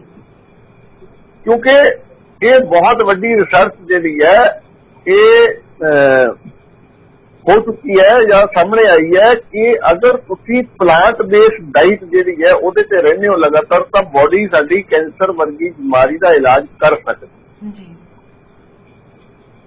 ਤੇ ਇੱਕ ਗੱਲ ਸਾਨੂੰ ਸਮਝ ਲੈਣੀ ਚਾਹੀਦੀ ਹੈ ਕਿ ਕੋਈ ਵੀ ਦਵਾਈ ਕਦੀ ਵੀ ਸਾਡੇ ਸਰੀਰ ਦਾ ਇਲਾਜ ਨਹੀਂ ਕਰਦੀ ਹੈ। ਇਲਾਜ ਸਰੀਰ ਆਪਣੇ खुद करता है, जी दवाई सपोर्टिव हो सकती। जी इलाज जिहड़ा है कोई भी दवा साडी बॉडी नूं क्योर नहीं करदी, जी क्योर बॉडी हमेशा खुद अपने आप नूं करदी है। इस करके सानू इस गल ते ही ज्यादा भरोसा करना चाहिए कि असीं शरीर नूं एक चंगी खुराक दईए, उस खुराक नूं लैण तो बाद बॉडी अपना इलाज आप कर लवे। जी ਤਾਂ ਇਹਦੇ ਚ ਜਿਹੜੀ ਪ੍ਰੀਵੈਂਸ਼ਨ ਵਾਲੀ ਗੱਲ ਆ, ਤਾਂ ਮੈਂ ਇਹ ਗੱਲ ਬੜੇ ਦਾਅਵੇ ਨਾਲ ਕਹਿਣੀ ਚਾਹੁੰਦਾ ਕਿ ਭਾਵੇਂ ਉਹ ਸਾਡੇ ਮਾਲਵਾ ਖੇਤਰ ਦੇ ਲੋਕ ਹੈ, ਭਾਵੇਂ ਦੁਆਬਾ ਖੇਤਰ ਦੇ ਤੇ ਮਾਝਾ ਖੇਤਰ ਦੇ ਨੇ, ਅਗਰ ਅਸੀਂ ਇਹ ਜਿਹੜਾ ਸਾਡਾ DIP ਡਾਈਟ ਦਾ ਪ੍ਰੋਟੋਕੋਲ ਹੈ, ਅਗਰ ਅਸੀਂ ਅੱਜ ਜਦੋਂ ਹੈਲਦੀ ਆ ਜੀ ਉਦੋਂ ਇਹਨੂੰ ਅਪਣਾ ਲੈਂਦੇ ਆ, ਹਾਂਜੀ ਤਾਂ ਇਸ ਗੱਲ ਦੀ ਗਾਰੰਟੀ ਹੋ ਜਾਂਦੀ ਹੈ ਕਿ ਸਾਨੂੰ ਜ਼ਿੰਦਗੀ 'ਚ ਕੈਂਸਰ ਨਹੀਂ ਹੋਦਾ। ਜੀ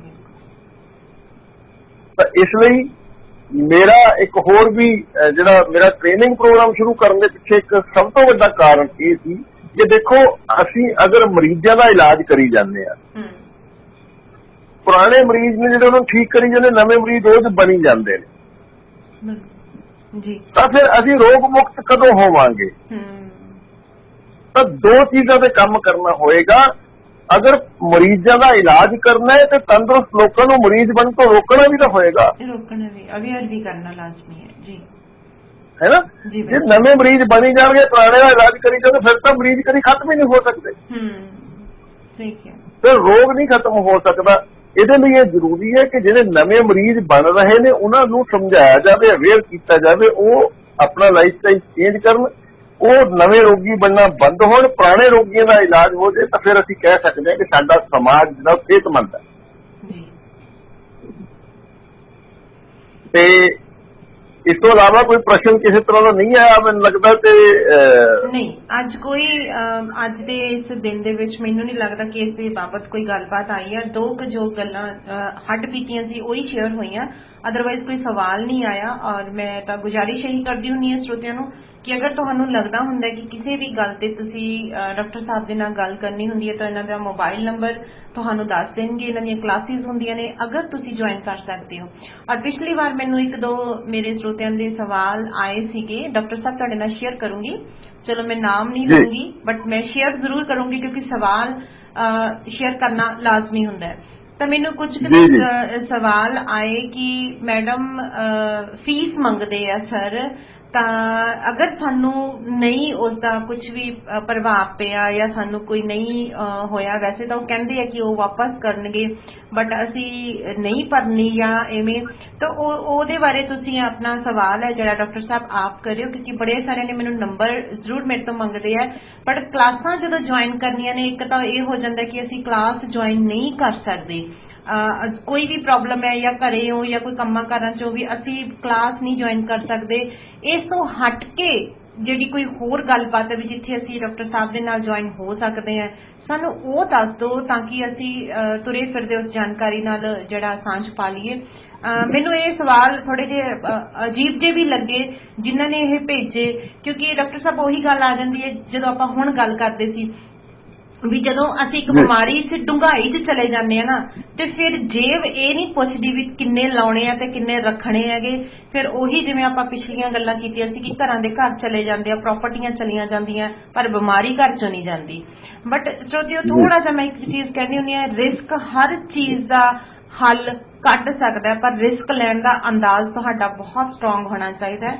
ਠੀਕ ਹੈ, ਇੱਥੇ ਗੱਲ ਪੈਸੇ ਦੀ ਨਹੀਂ ਹੈਗੀ ਗੀ, ਇੱਥੇ ਇਹ ਹੈ ਡਾਕਟਰ ਸਾਹਿਬ ਹੋਰਾਂ ਦੀ ਕਾਲ ਹੈ ਜਿਹੜੀ ਡ੍ਰੌਪ ਹੋ ਗਈ, ਆਪਾਂ ਵਾਪਸ ਲੈ ਆਵਾਂਗੇ ਜੀ।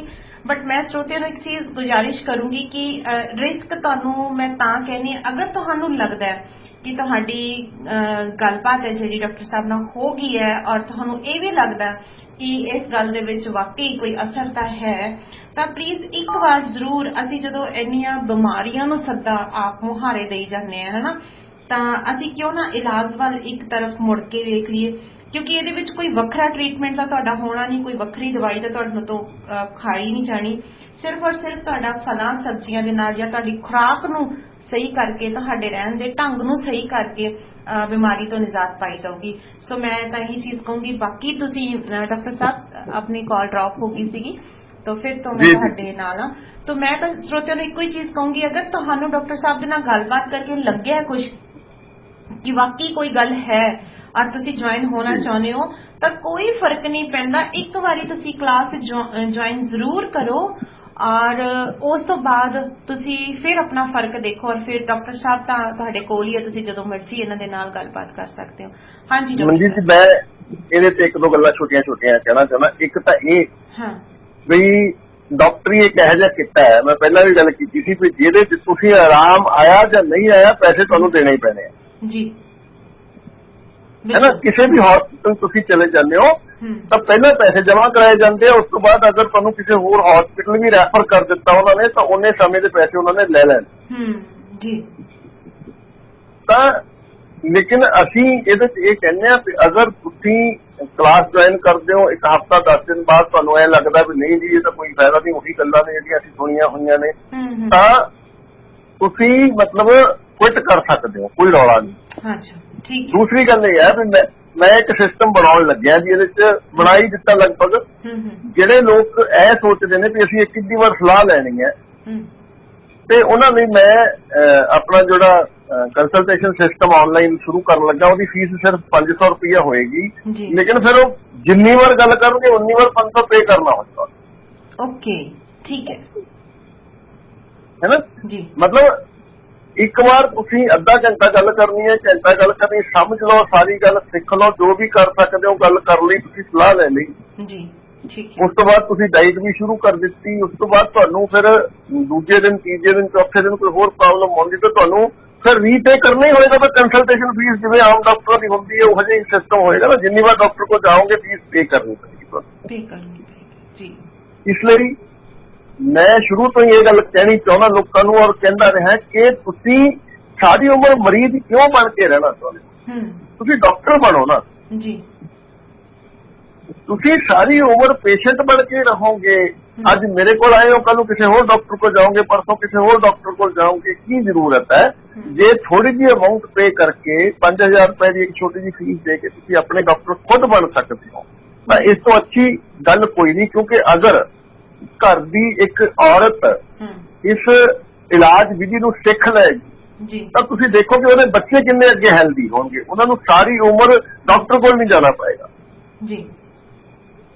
ਤਾਂ ਬਾਕੀ ਦੂਸਰੀ ਗੱਲ ਇਹ ਹੈ, ਜਿਹਦੇ ਸੋਚਣ ਨੂੰ ਐ ਲੱਗਦਾ ਕਿ ਪੈਸੇ ਮੰਗਦੇ ਨੇ, ਤਾਂ ਬਹੁਤ ਕਲੀਅਰ ਹੈ ਜੀ ਕਿ ਮੇਰਾ ਪ੍ਰੋਫੈਸ਼ਨ ਵੀ ਇਹੀ ਹੈ। ਕਿਉਂਕਿ ਜੇ ਪੈਸੇ ਮੰਗਣ ਵਾਲੀ ਗੱਲ ਹੈ ਕਿ ਪਰਿਵਾਰ ਤਾਂ ਤੁਹਾਡੇ ਤੋਂ ਪੈਸੇ ਨਹੀਂ ਮੰਗਦਾ, ਸੁਣਦੇ ਹੋ ਨਾ, ਨਹੀਂ ਮੰਗਦਾ, ਬਿਲਕੁਲ ਜੀ। ਮੈਂ ਪਹਿਲਾਂ ਹੀ ਕਿਹਾ ਸੀ ਕਿ ਜੇ ਤੁਹਾਨੂੰ ਮੁਫਤ ਦਾ ਗਿਆਨ ਚਾਹੀਦਾ ਹੈ, ਤੁਸੀਂ ਪਰਿਵਾਰ ਦੇ ਇਸ ਪ੍ਰੋਗਰਾਮ ਨਾਲ ਜੁੜੇ ਰਹੋ, ਇਹਨੂੰ ਸੁਣ ਕੇ ਦੇਖੋ। ਅੱਜ ਮੈਂ ਅਗਰ ਕੈਂਸਰ ਦੀ ਗੱਲ ਕੀਤੀ ਤਾਂ ਕੈਂਸਰ ਦਾ ਇਲਾਜ ਵੀ ਤਾਂ ਦੱਸਿਆ ਨਾ ਜੀ। ਏਦਾਂ ਥੋੜੀ ਹੈ ਕਿ ਮੈਂ ਕੈਂਸਰ ਦੇ ਬਾਰੇ ਚ ਗੱਲ ਕਰਕੇ ਬਾਅਦ ਚ ਕਹਾਂ ਜੇ ਇਲਾਜ ਕਰਾਉਣਾ ਤਾਂ ਮੈਨੂੰ ਪੈਸੇ ਦੇ ਕੇ ਆਓ, ਇਲਾਜ ਤਾਂ ਮੈਂ ਦੱਸ ਦਿੱਤਾ ਜੀ। ਜੇ ਤੁਸੀਂ ਇਹਨੂੰ ਸੁਣ ਕੇ ਘਰੇ ਆਪਣਾ ਇਲਾਜ ਕਰ ਸਕਦੇ ਹੋ ਤਾਂ ਠੀਕ ਹੈ, ਫਿਰ ਥੋੜੀ ਕੋਈ ਪੈਸਾ ਲੱਗ ਰਿਹਾ ਤੁਹਾਡਾ, ਬਿਲਕੁਲ ਜੀ। ਹਾਂ, ਪਰ ਜੇ ਤੁਸੀਂ ਕਹੋ ਹਾਂ, ਜੇ ਤੁਸੀਂ ਕਹੋਗੇ ਕਿ ਮੇਰੇ ਤੋਂ ਸਮਾਂ ਲੈਣਾ ਹੈ, ਮੇਰਾ ਸਮਾਂ ਤੁਹਾਨੂੰ ਚਾਹੀਦਾ ਹੈ, ਤਾਂ ਮੇਰਾ ਅਗਰ ਇਹ ਪ੍ਰੋਫੈਸ਼ਨ ਹੈ, ਮੈਂ ਸਾਰਿਆਂ ਨੂੰ ਫ੍ਰੀ ਚ ਸਮਾਂ ਦਿਆਂਗਾ, ਤਾਂ ਫਿਰ ਮੈਂ ਕਿੱਥੋਂ ਉਹ ਕਰੂੰਗਾ, ਸਰਵਾਈਵ ਮੈਂ ਕਿਵੇਂ ਕਰਾਂ। ਜੀ ਜੀ ਜੀ। ਔਰ ਇੱਕ ਸਵਾਲ ਮੇਰੇ ਕੋਲੇ ਹੁਣ ਆਇਆ ਡਾਕਟਰ ਸਾਹਿਬ, ਆਪਣਾ ਸਮਾਂ 9:16 ਦਾ ਹੈ। ਵੈਸੇ ਤਾਂ ਮੈਂ ਉਹਨਾਂ ਨੂੰ ਨੰਬਰ ਵੀ ਸੈਂਡ ਕਰ ਦੂੰਗੀ ਤੁਹਾਡਾ, ਔਰ ਤੁਹਾਡੇ ਨਾਲ ਉਹ ਆਪਣੇ ਲੈਵਲ ਤੇ ਖੁੱਲ ਕੇ ਗੱਲ ਕਰ ਲੈਣਗੇ। ਤਾਂ ਉਹਨਾਂ ਦਾ ਸਵਾਲ ਹੈ ਕਿ ਅਗਰ ਕੋਈ ਮਰੀਜ਼ 3rd ਸਟੇਜ ਦੇ ਵਿੱਚ ਹੈ, ਕੀ ਉਸ ਦਾ ਇਲਾਜ ਹੋ ਸਕਦਾ ਹੈ, ਉਹ ਬਚ ਸਕਦਾ ਹੈ? ਦੇਖੋ ਬਿਲਕੁਲ ਬਚ ਸਕਦਾ ਜੀ। ਮੈਂ ਮਤਲਬ ਸਿਰਫ ਇੱਕ ਗੱਲ ਦਾ ਧਿਆਨ ਰੱਖਣਾ ਪਊਗਾ ਆਪਾਂ ਨੂੰ, ਫਿਰ ਦੂਜਾ ਸਵਾਲ ਖੜਾ ਹੋ ਜਾਊਗਾ ਵੀ ਜੇ ਤੁਸੀਂ ਕਹਿੰਦੇ ਹੋ ਕਿ ਹਰ ਮਰੀਜ਼ ਬਚੇਗਾ ਤਾਂ ਫਿਰ ਇਹ ਤਾਂ ਲੋਕ ਮਰਨੋਂ ਹੀ ਬੰਦ ਹੋ ਜਾਣਗੇ, ਹੈ ਨਾ। ਅਸੀਂ ਮੌਤ ਨੂੰ ਨਹੀਂ ਰੋਕ ਸਕਦੇ। ਅਗਰ ਉਸ ਪੇਸ਼ੈਂਟ ਦੀ ਬੋਡੀ ਦੇ ਵਿੱਚ ਇਹ ਕੈਪੈਸਿਟੀ ਹੈਗੀ ਹੈ ਕਿ ਉਸ ਬਿਮਾਰੀ ਨੂੰ ਉਹ ਦੁਬਾਰਾ ਰਿਵਰਸ ਕਰ ਸਕਦੀ ਹੈ, ਕਿਉਂਕਿ ਸਰੀਰ ਨੇ ਕਰਨਾ ਕੰਮ ਜੀ, ਤਾਂ ਉਹਦੇ ਚ ਆਪਾਂ 50-50 ਗੱਲ ਕਰ ਸਕਦੇ ਹਾਂ ਕਿ ਉਹ 50% ਸੰਭਾਵਨਾ ਹੈ ਕਿ ਉਹਦੀ ਸਰੀਰ ਜਿਹੜਾ ਜਦੋਂ ਉਹਨੂੰ ਡਾਈਟ ਮਿਲਣੀ ਸ਼ੁਰੂ ਹੋਈ ਉਹ ਆਪਣੀ ਬਿਮਾਰੀ ਦਾ ਇਲਾਜ ਕਰ ਲੇਗਾ। ਲੇਕਿਨ ਇਹਦੇ ਲਈ ਮੈਂ ਥੋੜਾ ਜਿਹਾ ਹੋਰ ਤੁਹਾਨੂੰ ਦੱਸਣਾ ਚਾਹੁੰਦਾ, ਥੋੜਾ ਜਿਹਾ ਜੀ ਬਈ ਅਸੀਂ ਮਕੈਨਿਕ ਕੋਲ ਗੱਡੀ ਲੈ ਕੇ ਜਾਂਦੇ ਹਾਂ, ਮਕੈਨਿਕ 10 ਮਿੰਟ ਚ ਗੱਡੀ ਠੀਕ ਕਰ ਦਿੰਦਾ ਜੀ। ਇੱਕ ਗੱਡੀ ਅਸੀਂ ਮਕੈਨਿਕ ਕੋਲ ਲੈ ਕੇ ਜਾਂਦੇ, ਉਹ ਕਹਿੰਦਾ ਜੀ ਇੱਕ ਰਾਤ ਛੱਡਣੀ ਪਊਗੀ ਗੱਡੀ, ਟਾਈਮ ਲੱਗੂਗਾ ਜੀ। ਇੱਕ ਗੱਡੀ ਲੈ ਕੇ ਜਾਂਦੇ, ਉਹ ਕਹਿੰਦਾ ਇੱਕ ਹਫ਼ਤਾ ਗੈਰੇਜ ਗੱਡੀ ਰਹੂਗੀ ਤਾਂ ਹੋਣਾ ਕੰਮ, ਓਵਰਹਾਲਿੰਗ ਹੋਣੀ ਹੈ ਨਾ। ਜੀ। ਤੇ ਇੱਕ ਸਟੇਜ ਤੇ ਅਸੀਂ ਗੱਡੀ ਲੈ ਕੇ ਜਾਂਦੇ, ਮਕੈਨਿਕ ਕਹਿੰਦਾ ਵੀ ਬਸ ਇਹਦਾ ਹੁਣ ਹੋਰ ਕੁਝ ਨਹੀਂ ਹੋਣਾ, ਇਹਨੂੰ ਕਬਾੜ 'ਚ ਵੇਚ ਦਿਓ। ਤੇ ਇਹ ਅਲੱਗ-ਅਲੱਗ ਸਟੇਜਸ ਨੇ ਜੀ। ਅਸੀਂ ਇਹ ਦਾਵਾ ਨਹੀਂ ਕਰਦੇ ਕਿ ਅਸੀਂ ਇਲਾਜ ਕਰਨਾ ਹੈ, ਅਸੀਂ ਤਾਂ ਬੋਡੀ ਨੂੰ ਸਪੋਰਟ ਕਰਨਾ ਹੈ। ਅਸੀਂ ਤੁਹਾਨੂੰ ਇੱਕ ਸਹੀ ਰਸਤਾ ਦੱਸਣਾ ਹੈ ਵੀ ਆਹ ਖਾਓਗੇ ਤਾਂ ਤੁਹਾਡਾ ਸਰੀਰ ਹਰ ਬਿਮਾਰੀ ਦਾ ਇਲਾਜ ਕਰ ਸਕਦਾ। ਉਸ ਸਮੇਂ ਤੁਹਾਡੇ ਸਰੀਰ ਦੀ ਹਾਲਤ ਕੀ ਹੈ, ਉਸ ਸਮੇਂ ਇੱਕ ਗੱਲ ਜ਼ਰੂਰ ਹੈ ਕਿ ਅਗਰ ਉਸ ਪੇਸ਼ੈਂਟ ਨੇ ਅਜੇ ਕੀਮੋਥੈਰੇਪੀ ਨਹੀਂ ਕਰਵਾਈ, ਐਲੋਪੈਥੀ ਦਾ ਕੋਈ ਇਲਾਜ ਨਹੀਂ ਕਰਵਾਇਆ ਤਾਂ ਉਹਦੇ ਬਚਣ ਦੀਆਂ ਸੰਭਾਵਨਾਵਾਂ ਕਈ ਗੁਣਾ ਵੱਧ ਜਾਂਦੀਆਂ ਜੀ। ਔਰ ਜਿਨ੍ਹਾਂ ਨੇ ਮੈਨੂੰ ਇਹ ਸਵਾਲ ਕੀਤਾ ਸੀ, ਬੜਾ ਧਿਆਨ ਦੇ ਨਾਲ ਤੁਸੀਂ ਆਪਣਾ ਸਵਾਲ ਸੁਣੋਗੇ ਤਾਂ ਫਿਰ ਉਸ ਤੋਂ ਬਾਅਦ ਤੁਸੀਂ ਅਗਰ ਜਾਣਕਾਰੀ ਲਓਗੇ ਤਾਂ ਮੈਂ ਨੰਬਰ ਵੀ ਤੁਹਾਨੂੰ ਸੈਂਡ ਕਰਾਂਗੀ ਜੀ। ਕਿਉਂਕਿ ਜਦੋਂ ਕੀਮੋਥੈਰੇਪੀ ਵਗੈਰਾ ਹੋ ਚੁੱਕੀ ਹੁੰਦੀ ਹੈ ਤਾਂ ਇਮਿਊਨਿਟੀ ਇੰਨੀ ਜ਼ਿਆਦਾ ਕਮਜ਼ੋਰ ਹੋ ਜਾਂਦੀ ਹੈ, ਕਈ ਵਾਰ ਬੋਡੀ ਫਿਰ ਉਸ ਤੋਂ ਉਹਨੂੰ ਦੁਬਾਰਾ ਨਹੀਂ ਗੇਨ ਕਰਦੀ। ਜੀ ਜੀ ਜੀ ਜੀ। ਤੇ ਹਾਂਜੀ, ਨੰਬਰ ਦੀ ਗੱਲ ਹੈ, ਮੈਂ ਸਾਰੇ ਸਰੋਤਿਆਂ ਨੂੰ ਦੱਸਣਾ ਚਾਹੁੰਦਾ ਜੀ, 92-505-13157 ਮੋਬਾਈਲ ਨੰਬਰ ਹੈ ਮੇਰਾ, ਤੁਸੀਂ WhatsApp ਕਰ ਸਕਦੇ ਹੋ। ਜਿਹੜਾ ਟ੍ਰੇਨਿੰਗ ਪ੍ਰੋਗਰਾਮ ਹੈ ਉਹਦੇ 'ਚ ਲਗਾਤਾਰ ਚੱਲ ਰਿਹਾ 1 ਸਾਲ ਤੋਂ, ਬਹੁਤ ਸਾਰੇ ਲੋਕ ਜਿਹੜੇ ਆ ਉਹ ਸਿੱਖ ਕੇ ਆਪਣੇ ਡਾਕਟਰ ਬਣ ਚੁੱਕੇ ਨੇ। ਅੱਜ ਉਹਨਾਂ ਨੂੰ ਕਿਸੇ ਵੀ ਡਾਕਟਰ ਦੀ ਲੋੜ ਮਹਿਸੂਸ ਨਹੀਂ ਹੁੰਦੀ। ਤੁਸੀਂ ਵੀ ਅਗਰ ਇਲਾਜ ਦੀ ਜਗ੍ਹਾ ਪਰਹੇਜ਼ ਵੱਲ ਨੂੰ ਜਾਣਾ ਚਾਹੁੰਦੇ ਹੋ, ਅਗਰ ਇਹ ਚਾਹੁੰਦੇ ਹੋ ਕਿ ਅਸੀਂ ਆਪਣੇ ਸਰੀਰ ਨੂੰ ਏਦਾਂ ਦਾ ਬਣਾ ਲਈਏ ਕਿ ਸਾਨੂੰ ਕੋਈ ਬਿਮਾਰੀ ਆਵੇ ਹੀ ਨਾ, ਤਾਂ ਜ਼ਰੂਰ ਇਸ ਟ੍ਰੇਨਿੰਗ ਪ੍ਰੋਗਰਾਮ ਨੂੰ ਤੁਸੀਂ ਅਟੈਂਡ ਕਰ ਸਕਦੇ ਹੋ। ਤੇ ਤੁਹਾਡਾ ਬਹੁਤ ਬਹੁਤ ਧੰਨਵਾਦ ਜੀ, ਸਰੋਤਿਆਂ ਨੇ ਸਮਾਂ ਦਿੱਤਾ। ਮਨਜੀਤ ਮਾਨ ਜੀ, ਤੁਸੀਂ ਜਿਹੜਾ ਇਹ ਪੁੰਨ ਖੱਟਿਆ ਰੇਡੀਓ ਪ੍ਰਵਾਦ ਰਾਹੀਂ, ਇਹ ਬਹੁਤ ਵੱਡੀ ਗੱਲ ਹੈ ਜੀ। ਤੇ ਧੰਨਵਾਦ ਤੁਹਾਡਾ। ਬਿਲਕੁਲ ਜੀ, ਕਿਉਂਕਿ ਕਹਿੰਦੇ ਹੁੰਦੇ ਨਾ ਪਹਿਲਾਂ ਆਪਦੇ ਤੇ ਲਾਓ ਗੱਲ, ਫਿਰ ਦੂਜੇ ਤੇ ਢਾਲ ਕੇ ਦੇਖੋ। ਮੈਨੂੰ ਲੱਗਦਾ ਕਿ ਮੈਂ ਤਾਂ ਥੋੜਾ ਜਿੰਨਾ ਵੀ, ਜੇ 100 ਦੀ ਗੱਲ ਕਰੀਏ ਤਾਂ 10 ਪੈਸੇ ਜੇ ਮੈਂ ਆਪਣਾ ਕੁਝ ਸੁਧਾਰ ਕਰਨ ਲੱਗੀ ਆ ਤਾਂ ਮੈਂ ਤਾਂ ਅਵੇਅਰ ਹੋ ਕੇ ਹੀ ਇਹ ਕੰਮ ਕਰਨ ਲੱਗੀ ਆ। ਅਗਰ ਸਰੋਤੇ ਸਾਡੇ ਬੜੇ ਅਵੇਅਰ ਹੈਗੇ, ਸਾਡੇ ਖਾਸ ਕਰਕੇ ਸਾਡੇ ਸਰੋਤੇ ਸਾਡੇ ਪੇਂਡੂ ਪਿਛੋਕੜ ਦੇ ਨਾਲ ਜੁੜੇ ਹੋਏ ਆ, ਸੋ ਪਿੰਡਾਂ ਦੇ ਵਿੱਚ ਹਰ ਚੀਜ਼ ਲਾਜ਼ਮੀ ਹੈ ਜੀ। ਅਸੀਂ ਸਬਜ਼ੀਆਂ ਵੀ ਉਗਾ ਸਕਦੇ, ਚਲੋ ਸ਼ਹਿਰਾਂ ਵਾਲੇ ਤਾਂ ਕਹਿ ਦਿੰਦੇ ਨੇ ਪੱਕੇ